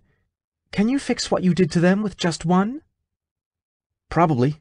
Eric scooped up the bridge piece at his feet, and thankfully, his eyes didn't immediately start glowing. He held the artifact carefully between his hands, lifting it high overhead where its light brightened once more. It pulsed several times, and let out a flash that seemed to fill the entire cavern before vanishing. "Did that work?" Eric asked. Shalara nodded. "The dice quit glowing, and the spots on us disappeared. But my brother is still acting possessed." I'm not sure I did that," Eric admitted, looking down at the bridge once more. "Maybe I do need both pieces, Elora." But in the theater of Eric's performance, Elora had vanished from sight, and from the empty floor it was obvious she'd taken the other piece of the bridge with her. "In retrospect," Thistle sighed, "we really should have seen that coming." Ugh.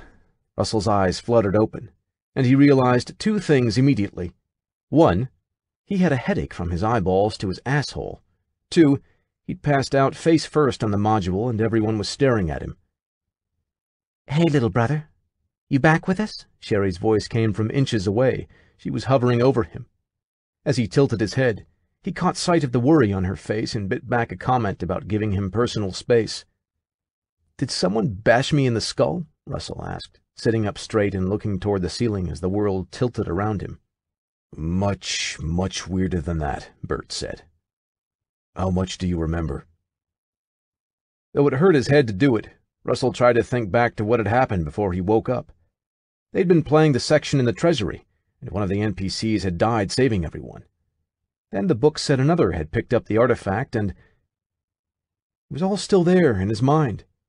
The strange light from the book, the glowing dice, the voices coming through him. Even more, he could recall flashes of things he hadn't seen. A gold-filled cavern lit by torches. The burning eyes of a dark-haired man clutching two strange objects. The howls of a wounded barbarian whose face seemed just a bit too familiar. Holy shit. I guess this means I know I'm not crazy. "Or we're all insane," Tim added. "Technically, that's the more likely option," Bert said. "But just in case we're not, how about we all agree to burn our character sheets and the module? Then never talk about this again?" "Are you fucking nuts?" Sherry took one last look at Russell before returning to her seat. "We just saw magic. Real magic. And you want to run in the other direction? What's the point of playing these games if we don't lean into opportunities like this when they appear?" "Not being possessed by a book seems high on the list," Bert countered. "Look, we can decide what to do next when the game is over," Russell announced. His words filled the room with silence as all eyes turned fearfully toward him. "It's not over?" Alexis whispered. In response, Russell held up the module, his thumb indicating the few pages remaining. "You still have to get off the mountain. I can't speak for all of you, but I think it's safer to see this thing through to the end, rather than just leave the characters stranded. It's your call, though." "Just a little bit more." Tim was clutching his dice so hard they were unquestionably leaving impressions in his hand. "All we have to do is get out of the mountain." "And back down it," Bert reminded him. "Remember, our escape coins don't work through the mountain's wards." "That's right," Russell said. "Ordinarily, I might just cheat to get you all out of this, but you'll understand if I don't want to depart from the module too much as things stand. That means you have to fight your way out, back down, and—" Russell paused as he turned the page in his book, carefully reading what came next. "Actually, never mind." "Shouldn't we look for her?" Gabrielle asked. "She's an expert at disappearing whenever she feels like it. We've got much bigger issues to deal with," Eric said. "Namely, we need to figure out what happened to you and how to fix it." "Getting away from the dragon might also be prudent," Grumpf pointed out. "Right. So we need to crack the wards." The bridge let off a small glow in Eric's hand, and he tilted his head as if listening. "Grumpf, How much of the day's mana do you have left? Most of it. Can't cast well in here. Well, get ready to use it all. I think I can show you how to magically brute force away a ward. I doubt it will work for long, but it should be enough to let us use the teleportation coins. Eric walked over to the half-orc, arm holding the artifact extended. We'll both hold it this time.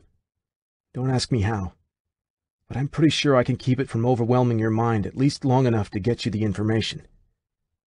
Is no one else going to point out that we're being pretty cavalier about allowing Eric to use an item that nearly sent him off the deep end? Gabrielle asked. Aye.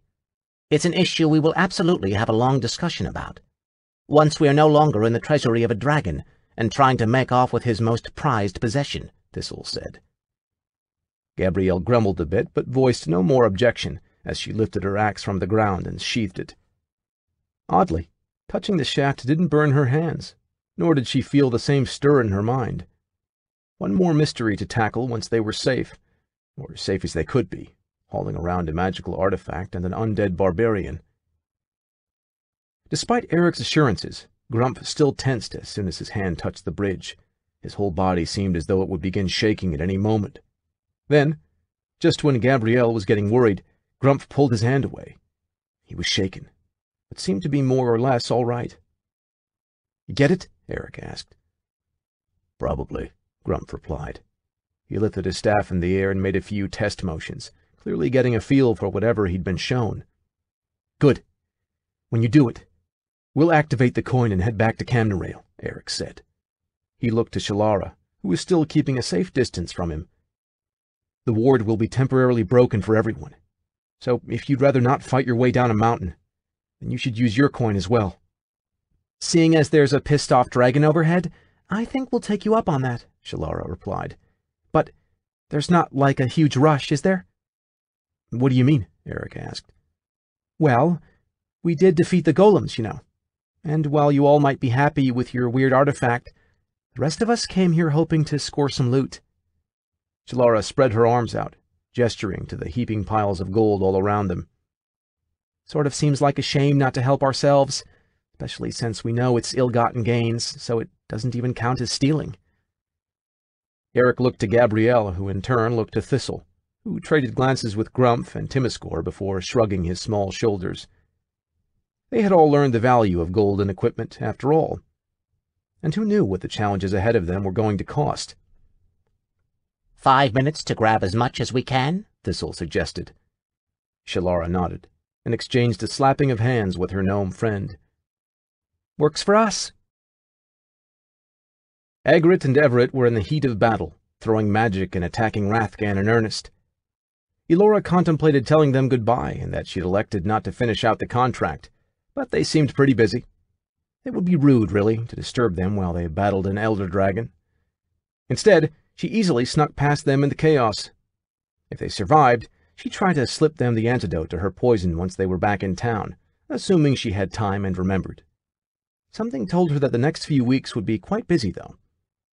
Whatever it was Eric had led her to, the object wrapped in a cloak and tucked away carefully in her backpack, Elora knew it would need a very particular type of buyer, someone curious with deep pockets, but not dangerous. This was too strong to slip to some mad wizard. Even through the cloth, she could feel its power. Nope, that sort of deal would lead to disaster, and while she was undoubtedly an opportunist, even Elora wasn't that heartless. She had a few ideas for potential buyers, but each would need to be carefully vetted. All of that came later, of course. For now, her first priority was slipping off the mountain. Then she'd have to find somewhere safe to stash the item until the deal was finalized. So many things to handle. Luckily, she had a quick way back to Camnarael. Agrit had been designated to hold the party's coin, probably because they didn't trust her not to leave them if the going got tough. It wasn't a bad strategy, really, except that it left her at a disadvantage. So Elora had opted to lift the item from Agrit's pocket before they entered the Elder Dragon's chamber. This would strand the other two, but they were both strong, or at least they thought themselves to be. She was certain they'd find their way back to the capital on their own, probably even before the poison took full effect. Either way, it wasn't her direct problem. She had a deal to broker, an artifact to hide, and perhaps an apprentice to apologize to. But only if there was time for the last one. Elora was a busy rogue, after all. Epilogue. Mitch, Glenn, and Terry were out the door the moment the light on their dice vanished. Bolting so quickly they left behind books, bags, and tear stains on Jamie's table. They'd be back eventually. Their type could never handle failure with any sort of decorum. No, once they were clear, they would marshal together the twin forces of denial and delusion to convince themselves that this was a strategic retreat. When they returned, it would be with some sort of armament, or perhaps the police, if they were feeling particularly bold. Not that any of it really mattered. By the time their heart rates slowed and their eyes dried, there would be no remnants of Jamie or her shop. Honestly, she'd half expected them to get suspicious after weeks and weeks of seeing no customers, but then again, they hadn't gotten themselves into such a situation by being swift or observant. Carefully, she piled their forgotten belongings together and dropped each one into an extra-durable black garbage bag. Maybe these would end up on their doorstep somewhere down the line, a not-so-subtle reminder of their cowardice if they began to make trouble again. Hopefully, there would be no need for such theatrics. When they tried to return and found only an empty building, she liked to think that they would be forced to swallow this lesson. At least, Glenn and Terry might. Despite their vices, those two had the capacity to mend their ways. Mitch, however, was almost certainly a lost cause.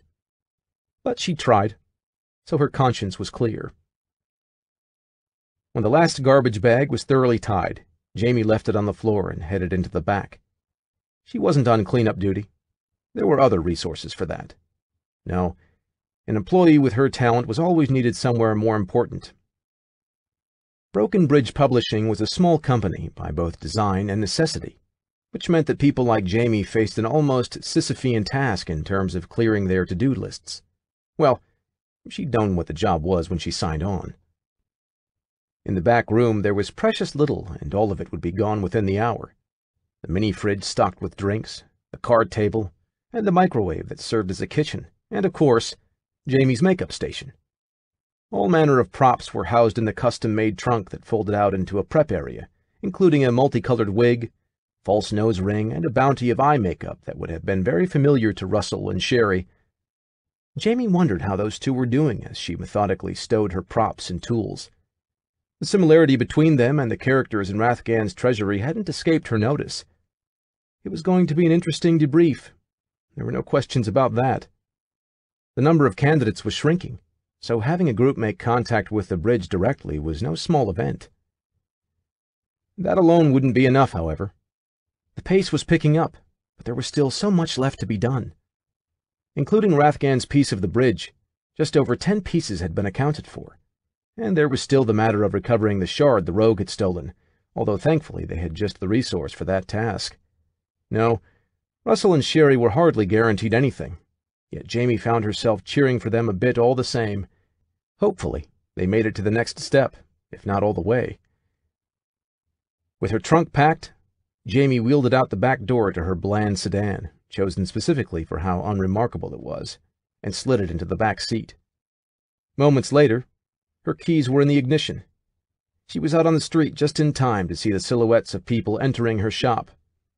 Not long now, and no signs of comics would remain, which was precisely how management wanted things. Jamie checked her GPS and set a course, then turned up the radio. This was going to be a long drive. She may as well enjoy it. The battle was a difficult one, due in no small part to incompetent lesser adventurers getting underfoot, but slowly and surely they wore the dragon down. His spells were countered, his flesh pierced, and soon the floor of the cavern became sticky with Rathgan's blood. As Everett lifted his sword, magic glowing along its blade, he took careful aim. The next time the elder dragon paused to breathe fire, he and every other able-bodied warrior would spring into action. Rathgan's neck would be sliced down the center, and their battle would be over. But Rathgan didn't breathe fire, despite his habit of using it when the adventurers were huddled in too close. Instead, he let out a few words and cast a spell. Everett braced for more lightning, or burning rocks, or even summoned minions. But what happened next was none of those things. A bright light seemed to explode all around the room, firing up into the night sky through the open ceiling and momentarily blinding all who were present.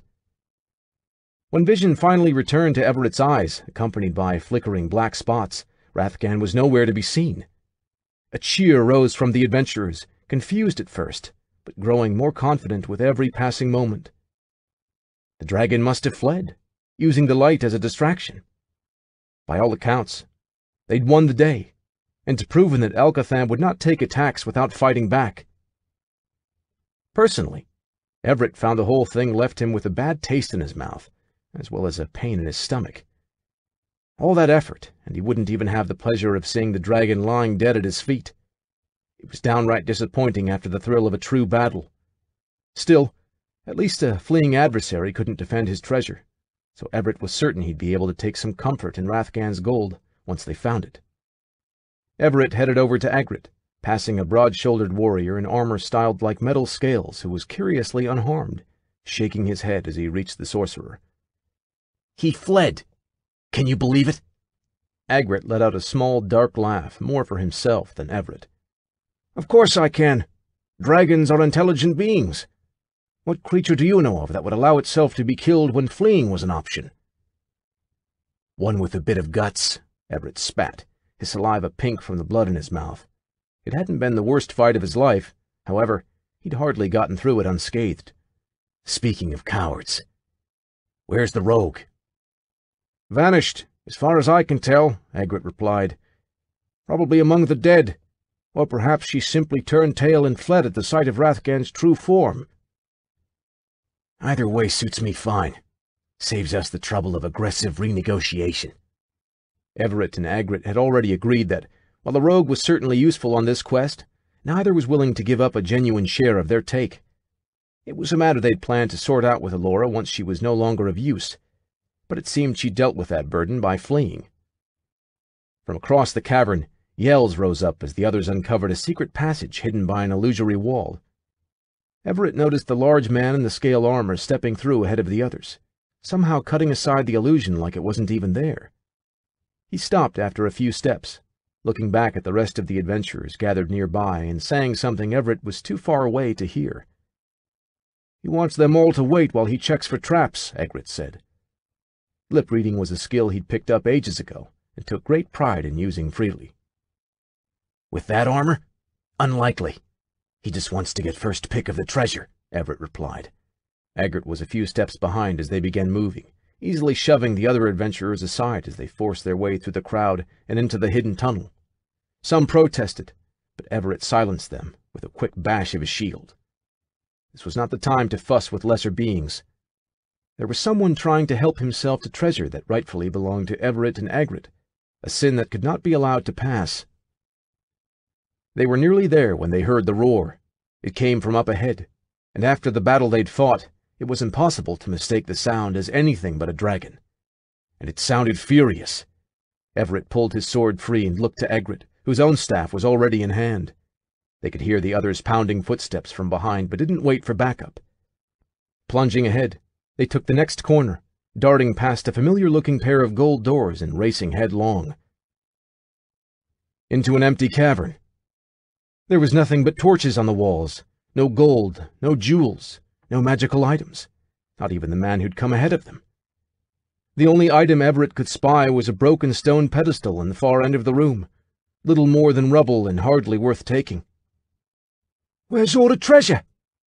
It was impossible to tell which peon in the crowd uttered the question, and they all echoed it soon after anyway. Everett bit back a flurry of curses and jammed his blade into its sheath before turning to Agrit. "Anything?" The sorcerer shook his head. "Nothing here seems to be veiled or hidden. I am picking up a lot of magic, however, like something big was recently cast." "Could it have been the man who went in first?" Everett asked. "A strong enough mage could easily punch a temporary hole in the wards," Agrit told him. "However, teleporting out an elder dragon's horde would be a whole other matter. Such a feat would be exhausting even for Rathgan himself. No, most likely he moved his gold before the battle even started. That's why he was so willing to flee. There was nothing to defend."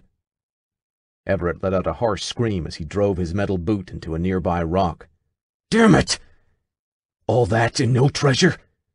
We are going to sack the shit out of every hatchling nest on this mountain until we get what we're due. If the Elder has flown, expect the smaller dragons to follow, Agrit said. But it's worth a try on our way down. Perhaps we'll find some herbs or potions, if nothing else. To be frank, my stomach has been twisting itself fiercely over the last few hours. Mine as well. Perhaps the meat in our last meal had turned. Everett snickered lightly. I suppose that might be why the rogue fled. Her stomach became unruly, and she didn't want anyone to see her in such an indelicate position. Funny as the image was, it didn't quite take Everett's mind off the pain in his own gut, or the disappointment of the vacant treasure room. Most bothersome of all, however, was the burning question that wouldn't leave his mind. Who was that adventurer that had slipped in here ahead of them? And where had he vanished off to? While it pains me to say it, I'm afraid that now is not the time to go to Baltimore. Thistle's voice was heavy, tired, really, as he sat on the bed. Everyone else was gathered around him in the small room. Mr. Peppers had to be held in Timiscore's arms, as there wasn't enough space for him to stand. The Hall of Adventurers offered safety and modest comfort in their rooms, not space to spare. Come on. This isn't that bad. I did fine in sunlight, so we know I'm not a vampire, and I haven't craved any flesh, blood, or brains so far. Those are all good signs, Gabrielle pointed out. Plus, I feel better than before. Stronger, hardier. I haven't noticed even a bit of fatigue, even after the day we had. Happy as I am that you aren't yet feeling inclined to eat us, I'm afraid we've little assurance that such will continue to be the case, Thistle said. But it's not just you, Gabrielle. We have many questions that need answering. The properties of your axe, the nature of your undead status, and above all else, we have to understand exactly what it is that we are carrying. Thistle's eyes darted to the backpack where Eric had stowed the piece of the bridge. It had done as promised and showed Grump a way to temporarily break the wards, even if the half-orc had been hit with a tremendous headache afterward. Still, there was no sense taking any chances after Eric's incident. The crystalline object was stashed out of sight and, more importantly, out of reach. We could bury this one too, like we did with the last, Eric suggested. Thistle wasn't sure if the offer came out of a true desire to be rid of it, or simply wanting to appear that way. Not that it mattered. No. I think the fact that we have now stumbled across 3 pieces of this artifact speaks to the possibility that some sort of force is drawing us to it. Perhaps the gods, perhaps the artifact itself, perhaps some unknown factor we've yet to encounter. Regardless, while distance and ignorance were adequate shields the first time, now I fear that if we don't gain an understanding of what we're dealing with, we'll only endanger ourselves more. If not Baltimore, then where do we go? Timiscore asked. Thistle hesitated for a moment, locking eyes briefly with Grumph. Lamal, the city of magic. Countless mages of all disciplines live there, as well as priests and paladins said to have communed directly with the gods themselves. So what? Almost half of us have done that. If you want mages, we just need to head to the nearest town with a guild outpost, Gabrielle said. Lamal is a place of ancient wisdom, power, and history. It is where mages shut themselves away to learn more about the world than they can anywhere else. Grumph winced slightly from the effort of speech, the pain in his head still obviously present. For you, the guild would suffice. For our artifact, Lamal is the best chance we have to find answers. Forgive me, but as I recall, Lamal is closed to outsiders, Timiscore said. At least according to legends I've heard. Thistle nodded. Aye, you've heard right. Because so much power lives there, any kingdom would seek to control or pillage it if given the chance. That is why the entrances are spread out and guarded carefully. But Grumph and I know of a route to get there, north of here, running through Earthos. You want us to plunge into the wildlands? Eric said. His eyes darted momentarily to his pack, a fleeting gesture that Thistle hoped most of the others had missed. "Isn't that dangerous?" "Not much more than the road to Boltmer, and we won't be in Earthos for long," Thistle assured him. "The entrance is close to Alcatham's border. Getting there will be, hopefully, a minor task. Getting through might prove to be more difficult. However, we have little else in terms of options right now." Thistle and I didn't leave Lamal on the best of terms, Grumph added. Eric crossed his arms and stared at the two of them. "One of these days, I would really love a full record of all the adventures you two went on before Maplebark." "Most would bore you to tears. Remember, we were only hired or indentured help, not adventurers ourselves. Something I'm hoping will actually be to our benefit when we try and enter Lamal." Thistle managed a smile that he hoped was more confident than he felt. "I'll admit this isn't a perfect situation, but we rarely find ourselves in those anyway. If anyone has a suggestion, I'm certainly open to it. Lamal is simply the only place I know of with a mage outpost, a vast and varied library, and countless historical scrolls. Furthermore, I'd be willing to wager it houses at least one name on Gabrielle's list." "Two names there, actually," Gabrielle told them. "I'm with Thistle. I was trying to downplay it since I didn't want to divert our plans just for me. But the truth is, I'll feel a lot more comfortable once I know exactly what this axe did to me." "It is a dangerous path," Grumph said. "But what lies at the end may be invaluable. I, too, vote we go to Lamal." "After what happened in the cave, I'm not against anything that gets me more information on what we're dealing with." Eric patted the bag gently, just in case anyone missed his meaning, which they hadn't. Glowing eyes, mad expression. That was not an image that would fade from their minds any time soon. Timiskor was the last, standing silently, holding Mr. Peppers carefully as the boar let out small grunts, his head lowered slightly as he spoke. "I will always follow you to the ends of the world, as I have promised. But I must admit that our last encounter has left me with questions about who I am, where I came from, and what my life was before meeting you all. And, to be truthful, I have some about my path ahead as well. I know you can make me no promises, that we are all on this path of discovery together, but tell me honestly, Thistle, do you believe I may find any answers in a place such as Lamal?" "If there are answers to be found, Lamal would either have them or point us in the direction of one who does," Thistle replied. "Then we will follow gladly." Timiskor lifted his head, and Mr. Peppers let out a grunt slightly louder than his usual snorts. "Best we head out as soon as possible," Eric suggested. "Once the matter with Rathgan is settled, this town will be swarming with adventurers again. I'd rather be clear before that happens. Something about having this artifact around so many of them. It feels needlessly dangerous." Gabrielle whirled around on Eric, her now red eyes wide as silver coins. "Hold on. You're not going to hunt Elora down. She stole a piece of the well, you know." "And maybe that's for the best," Eric replied. "Elora is smart. She won't be reckless with it. Plus, this puts it out of my reach. Having one piece on hand is risky, but I've been able to handle it. 2 is clearly more than I can withstand. Better it sit on some trophy shelf of hers or pass on to a collector than be in my grasp where I might be tempted to take it up." "Assuming she doesn't sell it to a crazy wizard who uses it to start letting more demons through," Gabrielle countered.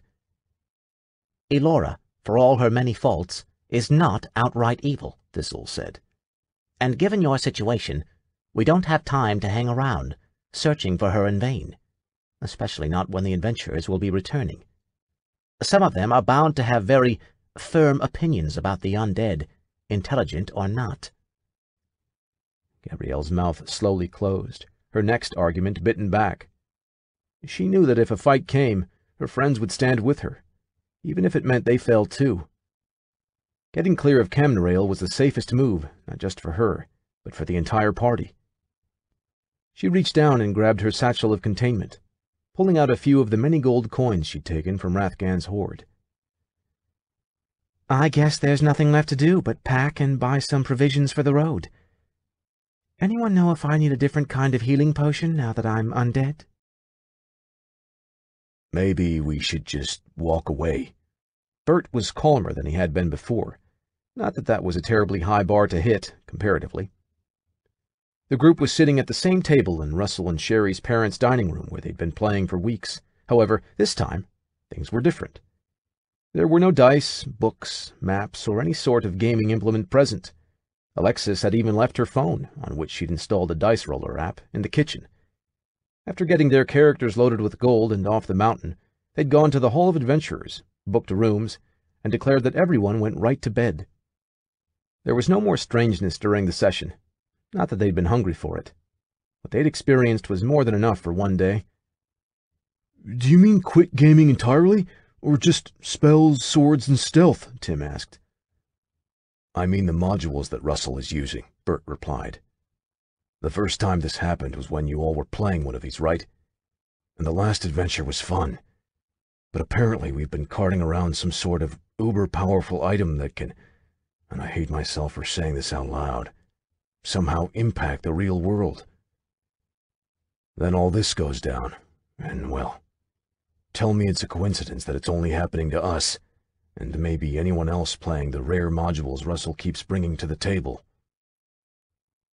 Sometimes I forget that you're not all muscle. Sherry sighed and took a long sip from her can. She'd greatly dialed back her in-game drinking, but this was an afternoon that had left her wanting a cold beer. Really, she was one more bit of weird shit away from offering to buy brews for the whole group. No, you're right. It's almost definitely the modules. Russell and I had to jump through tons of hoops to get this one. Who knows if there's going to be a fourth, or if we could obtain it. I've got a good hunch that if we don't go looking, it won't find us. Case closed, then. Russell switches to some regular books, and we all take a vow to never talk about this again. Bert seemed to relax, his large shoulders lowering several inches. It was a sentiment that lasted only until Tim spoke up. With all due respect, I want to keep going. Tim swallowed hard, his gulp audible as he steeled his nerves to continue. You all can leave if you want. Russell can stop running these if he'd like to. I would totally understand. But, scary as this was, we just saw something incredible. Inexplicable. This wasn't my dice glowing and falling apart. This was undeniable. It was magic. Pure and simple. I can't just walk away from that. I want to keep following the trail, playing these modules, seeing where it all leads, even if I have to do it alone. You won't. I'm in too. For once, it was Alexis's forceful voice that rang through the room, with no traces of Gelthorn's dialect. She was still hunched down, hands gripping the table, but it didn't stop her from speaking. Sorry, Bert. I know this isn't your scene, but Tim hit it right on the head. We just experienced the impossible. It was terrifying and exhilarating, and it opens up so much potential about our world. Imagine the rest of your life, trying to pretend the world is normal and rational, but always having this moment in the back of your mind.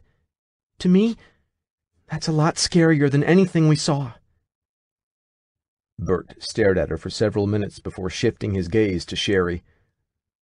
I assume you'll want to recklessly charge ahead as usual? My curiosity is piqued. I'm not going to deny that, Sherry said.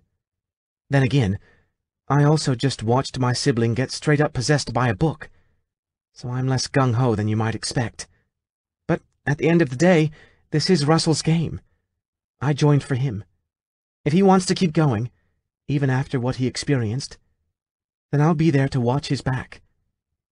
And if he wants to light that fucking module on fire and never look back, I won't let any of you try to talk him out of it. Either way, little brother, I'm with you. All eyes turned to Russell, the only uncast vote. 2 for proceeding, 1 for quitting, and 1 that would follow his lead. He was the deciding vote. What's more, he was the connection to the modules. It had been Russell's name at that booth with the third module. His address the second book was sent to. If he walked away, Tim and Alexis could give all the chase they wanted. Deep down, Russell knew they'd come up empty-handed. Whatever this was had already been set in motion, and as the GM, it was on his shoulders to decide if the group charged ahead or retreated. Shifting through his memories still filled Russell with discomfort and fear. He recalled the voices that had used his mouth like a speaker and seeing pieces of a world not his own. Yet at the same time it was also exciting. They had scraped the surface of something much bigger than dice and maps. They'd touched the real deal, if only for a moment, brushed against genuine magic. No matter what they decided at this table, that truth would never release them from its grasp. Bert is right. What we're doing is dangerous, Russell said. But Tim and Alexis are also right. If we walk away from this now, we'll spend our entire lives wondering, what if? I can't do that. I don't want to. So I'm going to try and keep chasing this, keep searching for the next module. There's no guarantee that I'll even find it. Sherry and I nearly missed this one. Until then, we can play normal content. If I never get another module, then we tried our best.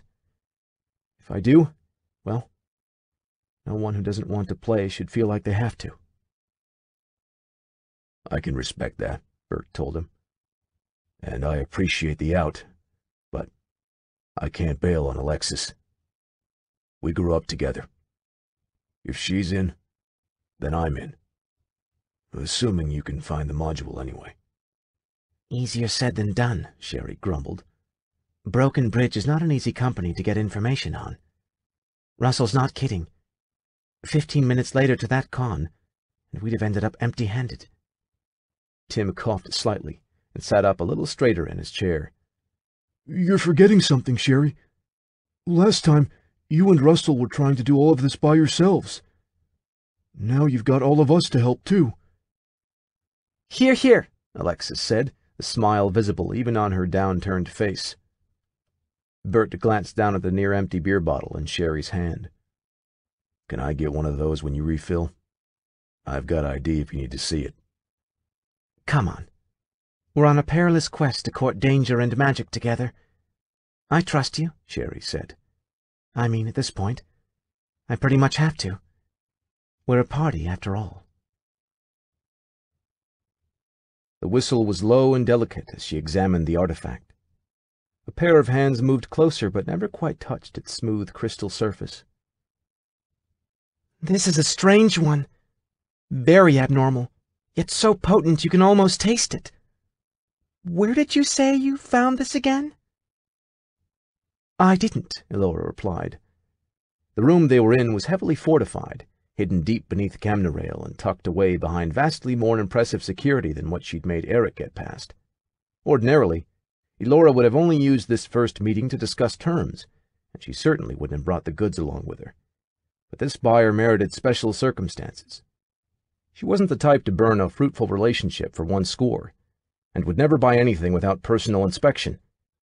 As Elora saw it, this was a chance to turn her acquisition into gold, without having to bother hiding the artifact or risking discovery. That didn't mean she'd forgotten her tradecraft, though. You know the drill. What I sell is the product. Knowing where it came from isn't part of the bargain. So long as it doesn't end up back here after I pay, that's not an issue, said the woman. She was tall and lithe, a fellow elf, her form bulky under a bundle of layers, and had that ridiculously large bag at her side. Hey now, you know I give 2-degree protection to all goods I sell. It's my policy never to steal it from you or the first person you sell it to. Only after it changes hands again does it become fair game, Elora said. Well, there's little chance of that here. I can think of more than a few collectors that would hide this beauty away for personal enjoyment. Honestly, Elora, when you sent the message that I should use a scroll of teleportation to meet you, I was expecting to be disappointed. Instead, you've wowed me. Very impressive. She looked the artifact over once more, then backed away from it slowly. It seemed a touch overly cautious to Elora, but then again, she wasn't the one who dealt with magical items all the time. Perhaps that was the correct amount of caution to use around such an object. Save the compliments. I much prefer gold. Let's hear your starting offer. Elora barely resisted the urge to lick her lips. Haggling was one of her favorite parts of these deals. Pass, the buyer replied.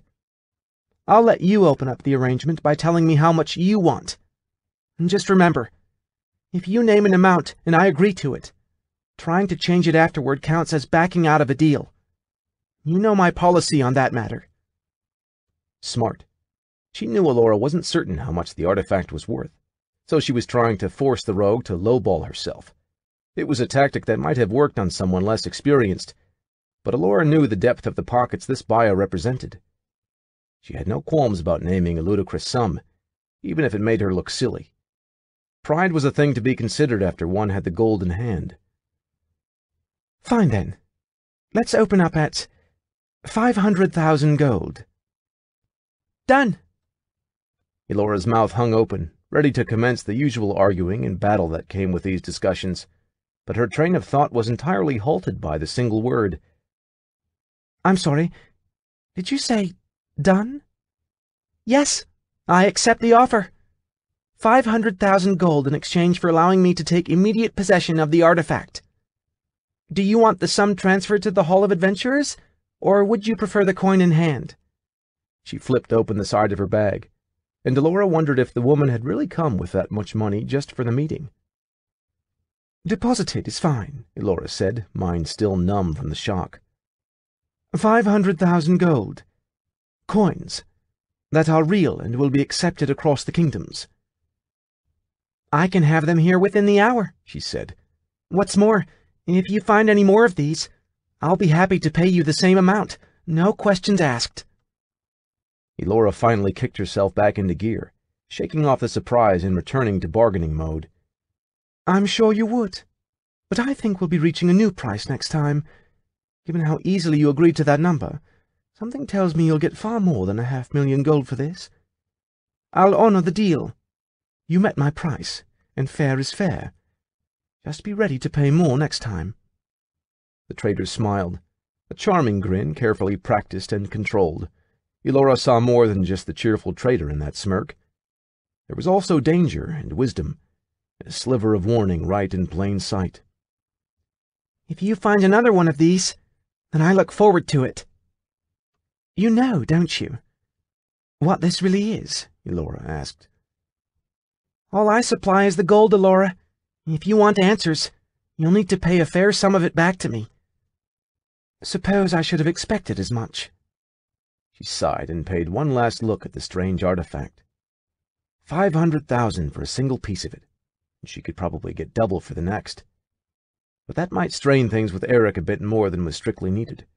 After the fight with Holdrum, Elora was in no mood to deal with another spurned apprentice. Besides, it seemed prudent to educate herself more on these items before handing them off to anyone else, especially someone willing to meet such a ludicrous price without even batting an eye. Well then, call your people and get me the gold, Elora told her. You've built up some goodwill with me, but I'm going to have to see the gold hit my account at the hall before I part with such a precious object. I'm sure you understand, Fritz. People must try to con you all the time out on the road. Fritz chuckled as she reached into her bag and pulled out a stone with runes on it. I've seen my share of trouble. If there's time, remind me to tell you about the bandits I had to circumvent several weeks ago. I ended up having to deal with adventurers to see it through, and that became a whole mess in and of itself. Thanks, but it's my turn to pass, Elora replied. After the last month, I've had more than my fill of anything involving adventurers for a while. Silence stepped around the corner, mind already on the long shift ahead of him, and nearly collided with another person, one with surprisingly good reflexes who leapt back just in time to avoid smashing into the humble clerk. Sorry about that. It was an adventurer, one of the group Silent had been called to help count gold for. Eric was this one's name, if his memory served. Behind him were the others, for the most part. The blonde woman seemed to have been changed out with one who had dark hair, except that she was actually the same person when Silent looked closer. Adventurers. Did they have so much coin that they could waste it on paltry and frankly unnecessary cosmetic changes? That was not his place to judge, however, so Silent merely lowered his head in apology. Not at all. It was I who should have watched where I was going. The hall is always bustling, with many coming and going, and as a clerk, I know well enough to stay away. Silent lifted his eyes and noticed that not only were all of them leaving in full armor, they also had sacks over their shoulders, and what must have been every bag they owned strapped to their bodies. The dull brown pack on Eric's back caused Silent's eyes to linger longer than was truly proper, and it was with a not unsubstantial force of will that he jerked them away.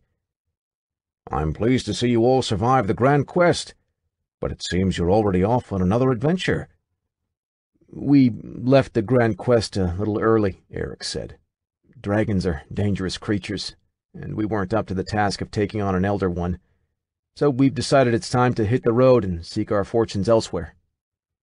It didn't escape Silent's notice that Eric didn't offer details about where they were heading, nor was he rude enough to ask for them.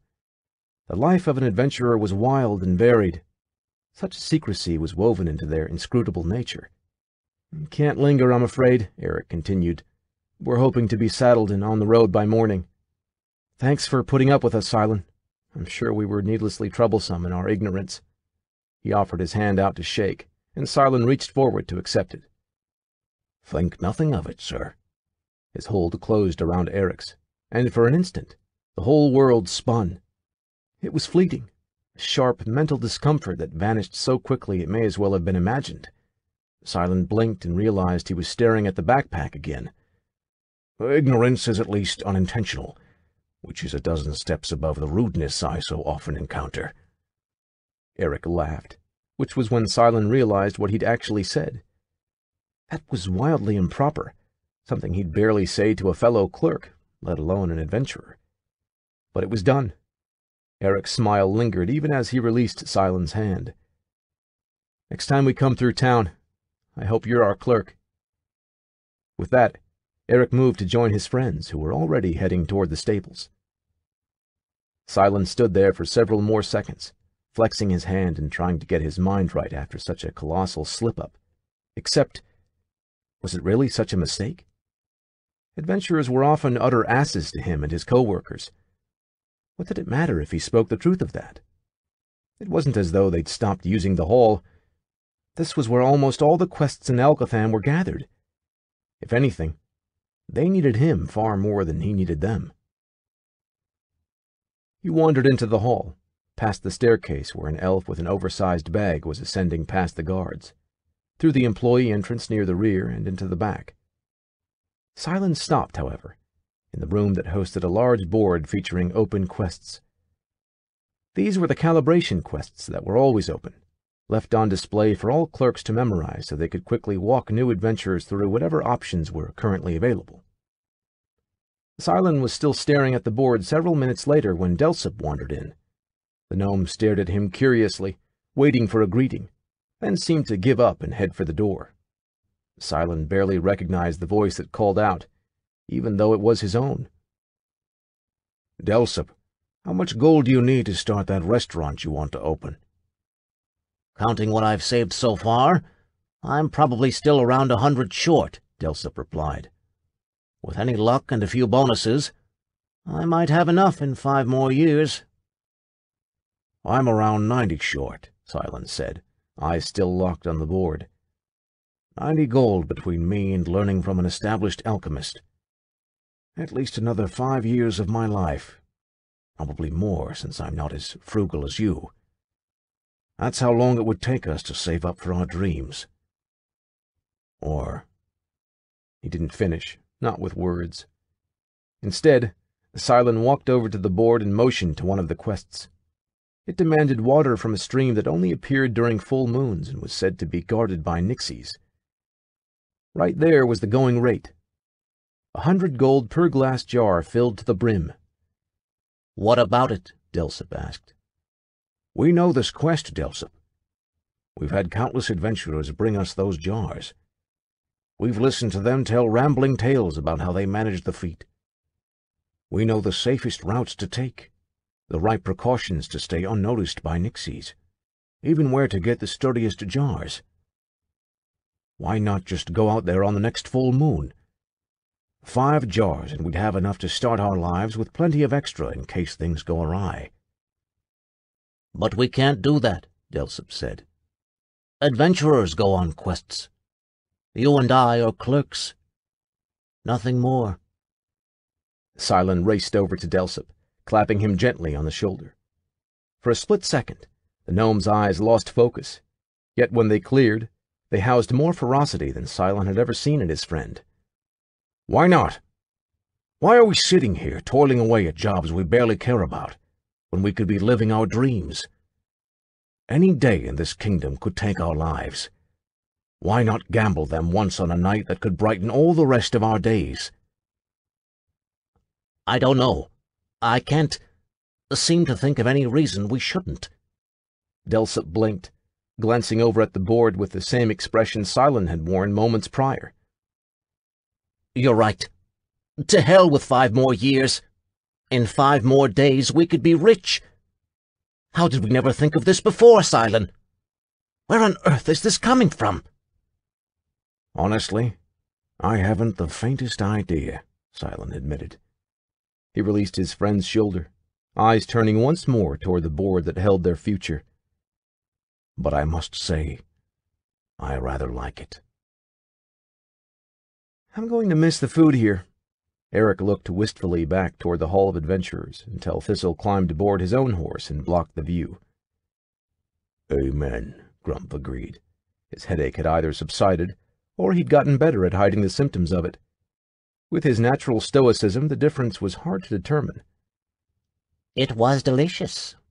Thistle took hold of his steed's reins and adjusted its course until he was staring down the road ahead.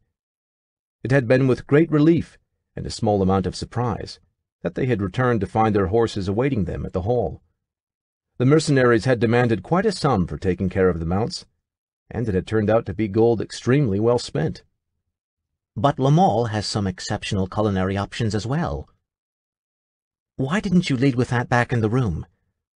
Let's get a move on, Gabrielle said. No one was entirely certain if she still needed food. However, they grabbed an apple while buying supplies, and she'd confirmed it still tasted fine. That would have to do for now. Grumph and Eric brought their horses into formation, the rogue and barbarian at the front, wizard and paladin in the middle, and the knight with his boar bringing up the rear. Eric licked his lips and took one parting glance toward the town as the horses started moving. I know we had to go, but it's a pity we couldn't stay for a parting meal. It's going to be hard getting used to trail eating again. Then take solace in the knowledge that the gear Elora made us purchase will at least offer somewhat more palatable meals, Thistle told him. And besides, it isn't as though we won't pass through here again sometime. Camnarael is the hub for Alcatham, and the best route to Baltmer. I suppose you're right, Eric conceded. Hopefully, everything stays as good as it is. Thistle reached forward to pat him reassuringly on the back, then thought better of it when his hand drew close to the pack with the artifact inside. His fingers returned to his reins as Thistle opted for verbal comfort instead. Change is inevitable, Thistle told Eric, but this place seems to resist it well. The names and faces might be different, but I'm sure we'll find the capital of Alcatham much as we left it, should we be fortunate enough to return here one day. No one noticed the slight shudder that ran down Thistle's spine almost as soon as the words left his mouth. A forgivable oversight, given that it was obscured by his armor. This time, it was the gnome who turned back toward the Hall of Adventurers as they moved farther and farther away from it. The chill down his back was probably just a coincidence. Not everything was an omen, after all. Yet Thistle remained turned in his saddle, etching the sight into his mind carefully, just in case he never came upon it again. With that done, he twisted around and set his eyes forward, focusing on the road ahead. This concludes Going Rogue by Drew Hayes. Narrated by Roger Wayne. Copyright 2016 by Andrew Hayes. This unabridged audiobook is published by arrangement with Drew Hayes and was produced in the year 2017 by Tantor Media Incorporated, a division of Recorded Books, which holds the copyright thereto. Please visit Tantor.com for more information on our growing library of unabridged audiobooks and to take advantage of special offers. Audible hopes you have enjoyed this program.